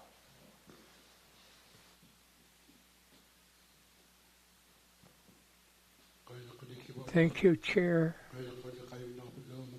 Thank you, Jan, for your presentation this spring. Kajangmut Wildlife Board, Aikwala, this spring. HTOs in this region.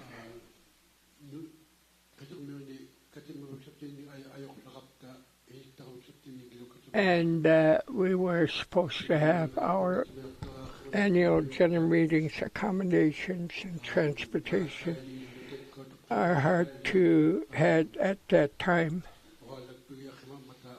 And we have decided to meet in June.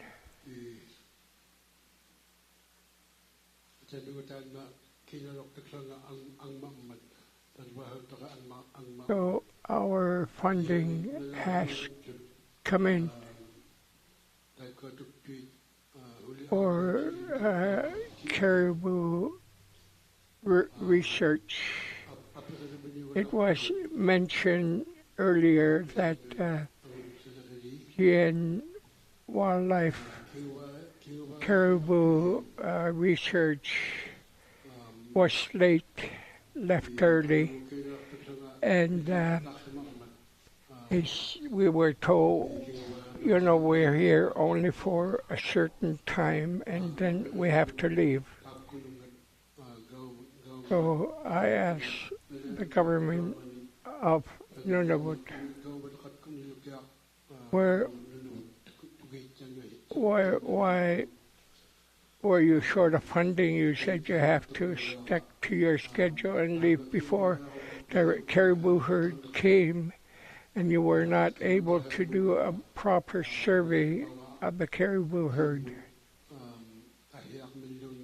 And, you know, I don't think you even went far as towards Baker Lake area where a major calving area is located. Caribou research. When you do your research, can you look at local knowledge, when would be the best time to do this project? We are there to work with you, to advise you. Thank you, Chair. Go ahead. Henry Coleman, Government of Nunavut.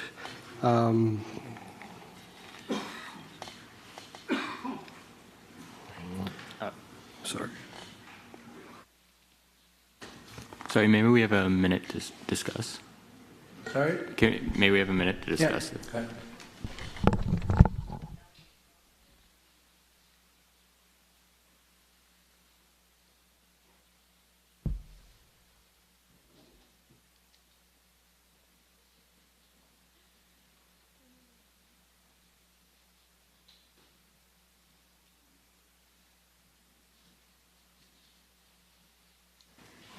Hello, Henry Coleman, Government of Nunavut. I would just like to thank you for your question. Just as a background as well, we are still recovering from the COVID pandemic, and that has brought some of our work a little behind schedule. So there will be more surveys as a result of some items, some surveys being missed or being done at the improper time. So we will be catching up on that. And I will be following up with our biologists with getting some more information directly to the HTOs and HTAs regarding surveys. Thank you. Renamik. Namatok. Yeah, Renamik. Salamitao. The lady on the left.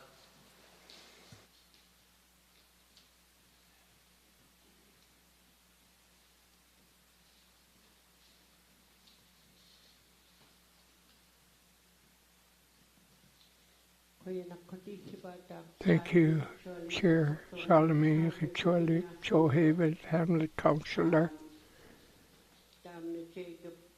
Jacob is my co-councillor. David Chukchik is coming from Hunters and Trappers. The calving grounds, post-calving grounds,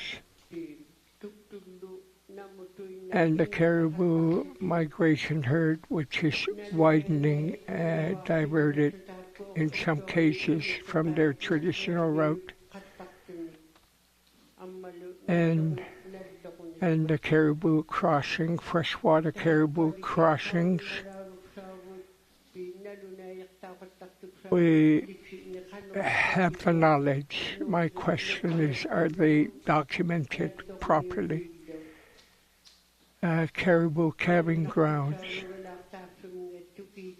Perhaps, I may not be able to fully understand the scope of your work when you do this research. I ask you, do you know where these areas are? And the other problem is selling wildlife, caribou meat, for economy. So when people harvest caribou, so many inexperienced hunters are there now. They are harvesting female caribou that are about to calf. The bad part is that so many are killed by the wolves. So I just want to say this now. Freshwater caribou crossing have to be understood where they are, their traditional migration route. Where are they exactly?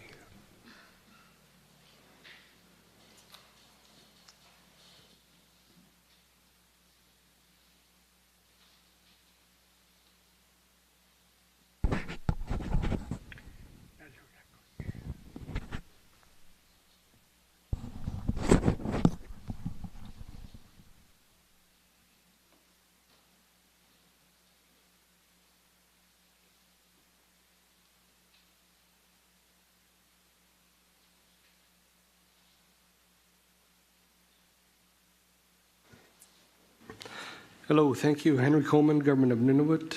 Just like to acknowledge the question, so thank you for the question. Our biologists do work with the hunters and trappers organizations and associations whenever surveys are done, and as part of the scientific surveys that are done, the biologists incorporate Inuit Kaibayatakungi into the survey, and that they will gather information from members of the community as well as members from the HTOs, Hunters and Trappers organizations and associations, on various information such as caribou calving grounds and the like. So, however, we are always continually striving to do better in our surveys. So, thank you for that question. Namato Koyanamik and Jimmy. Jimmy also had a question to the presenters. Koyanamik. We've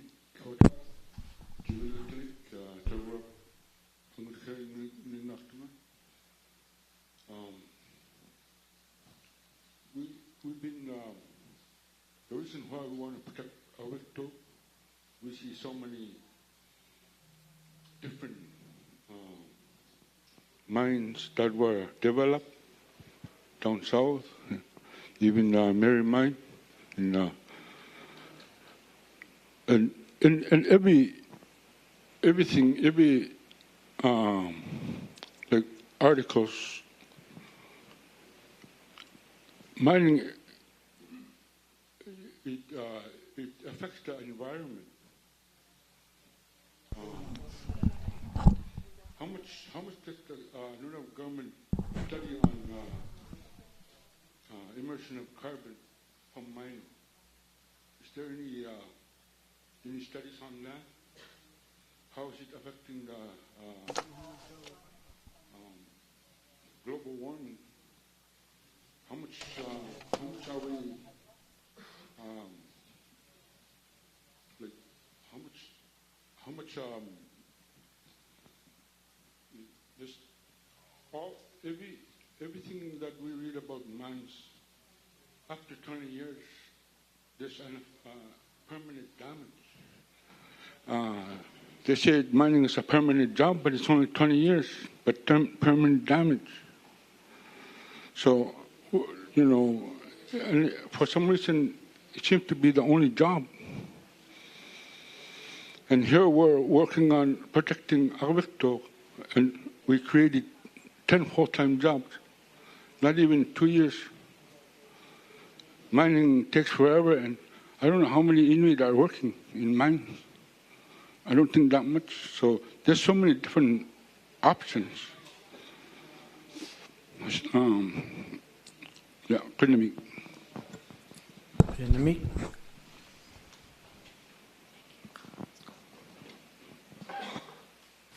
Thank you. Henry Coleman, Government of Nunavut. Thank you for the question. One of the divisions that the Government of Nunavut has is the Climate Change Secretariat. So in regards to the amount of pollution that is created within Nunavut, it is less than 1% of Canada's total emissions. So although it may not seem like a lot, every little bit counts towards climate change, and we're continually striving to try and minimize that. Thank you. Matigo, après Kanawaya. Koyanamik, Hiwatak, Jimilgatlik, Torah, Angut Kunik. Yeah, it's been climate change been in effect for many years. But the last 5 years, we really noticed it in our area. And we have to talk to the elders again, you know, so that they know the dangerous areas in our land. Again, we had to go to them because climate change. They know what's dangerous in that. because they've been through it. Like, just because we don't have a word for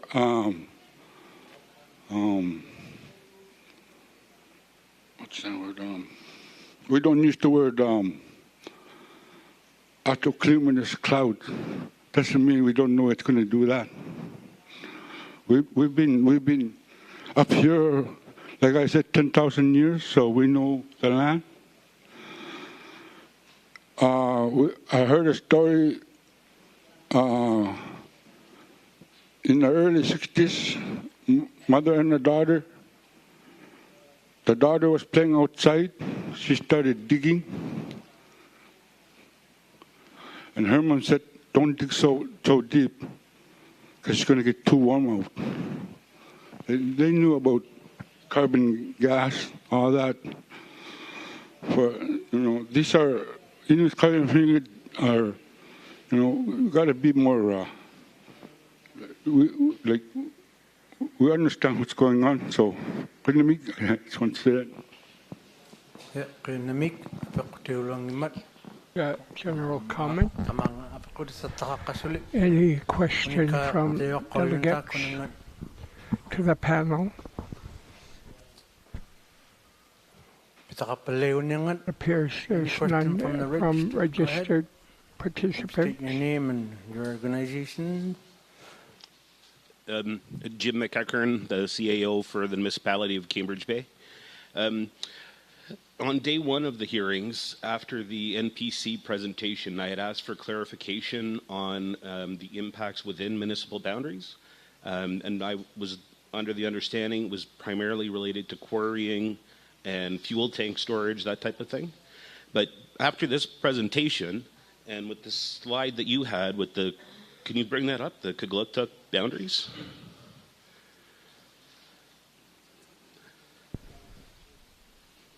So on the left-hand slide, that's the boundaries of Kugluktuk, and it looks to me that there's an awful lot of overlap with the Planning Commission plan within the municipal boundaries.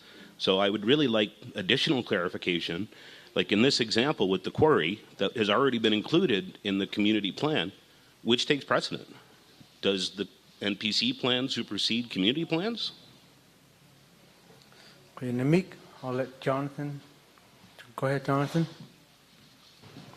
Thank you very much, Mr. Chair. Jonathan Savoy with the Nunavut Planning Commission. Thank you very much, Jim, for the question, and thank you to the GN representatives for highlighting these two communities in particular. In general, the 2021 draft plan takes the approach of, where possible, avoiding most land use designations within municipal boundaries. We talked about the example here in Cambridge Bay where the Department of National Defense location was not included as a limited use designation within municipal boundaries. In the 2021 draft plan, caribou calving and post-calving areas in particular, that data set was not clipped to the municipal boundaries. Several participants have identified this concern because that designation, for example, prohibits quarrying. So that is a conflict. And again, commissioners will be reconsidering all of the available information early in 2023 and will give it full consideration. But this is an example where caribou habitat extended within municipal boundaries, and it was not clipped to the border in these cases. Thank you. Okay, Namik.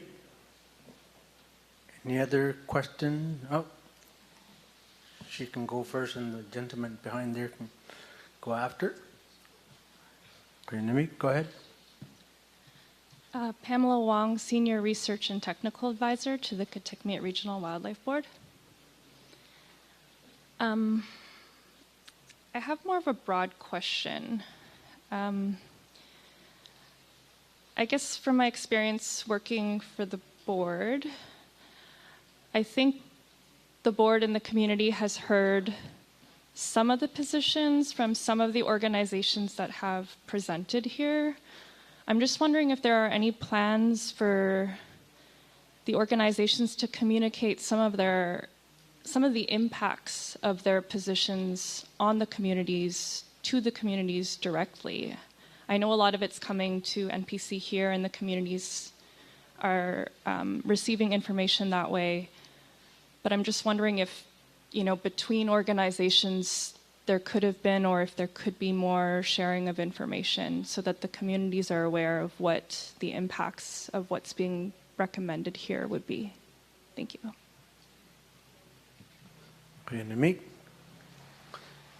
Henry?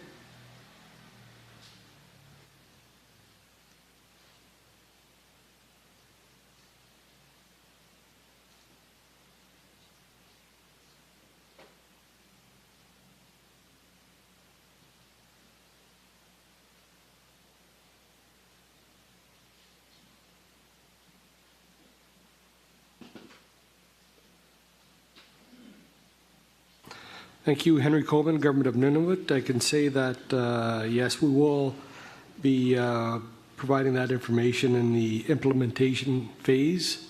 However, we can only speak on behalf of the Government of Nunavut and no other organization.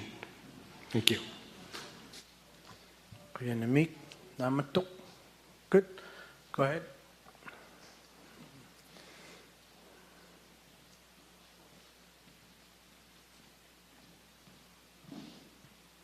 Thank you.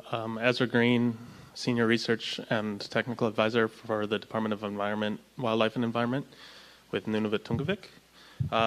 The government of Nunavut has said that they support conditional use areas for caribou calving, post-calving, key access corridors, and freshwater crossings.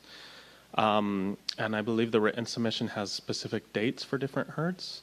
I'm wondering what restrictions or conditions do you support during those dates? Could you elaborate more about that position? Thank you. Henry?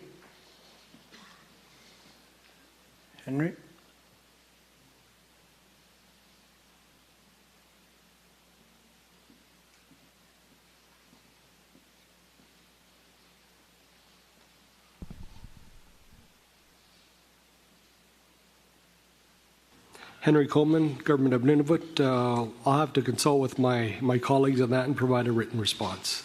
Thank you. Yep.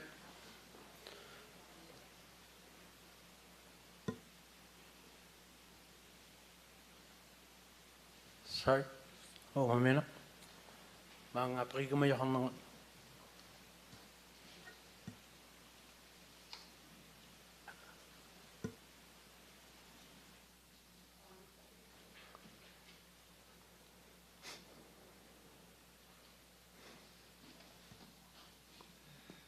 Thank you, Chair. I have a question for the government representatives. The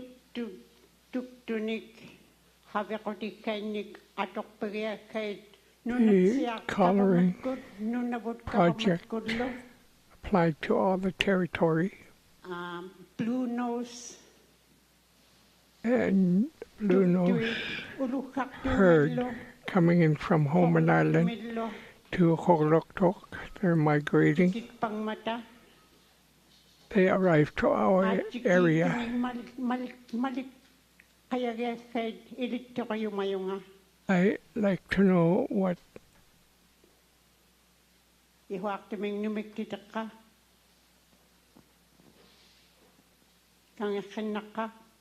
Lauk. Hunako. Hey. I'm sorry. Mamaya na ko to kisingin na ma. Okay. Sorry, sometimes our Inuit, that's why I said Inuit Naktud is very important because it needs to be understood and for the dialect to be different because I don't know if everybody knows, but Inuit Naktud is a Roman orthography written, and that's why most Inuit Naktud speakers do not read syllabics. and our dialect is very unique. I would like to know if the government of Nunavut and the government of the Northwest Territories follow the same caribou tagging system. Like for the blue nose caribou herd, the hunters from Ulukaktok, where I'm originally from, they go all the way to Prince Albert Sound to hunt. And I don't know if they have the same tagging system as Nunavut, because the blue nose, the Koloktok hunters also hunt the same herd. So that's my question. Thank you.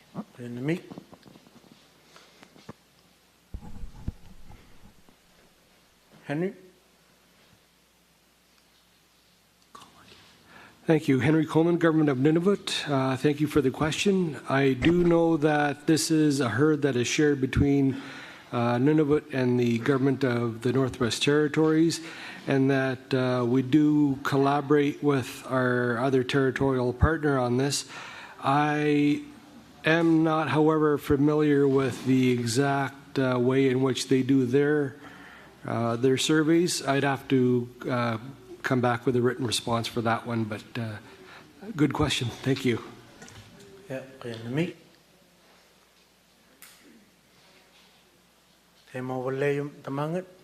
any other questions from the registered participants? Have concluded from delegates. I don't see any hands. Thank you for your presentation and answering questions presented to you. I think that will conclude our day and resume tomorrow.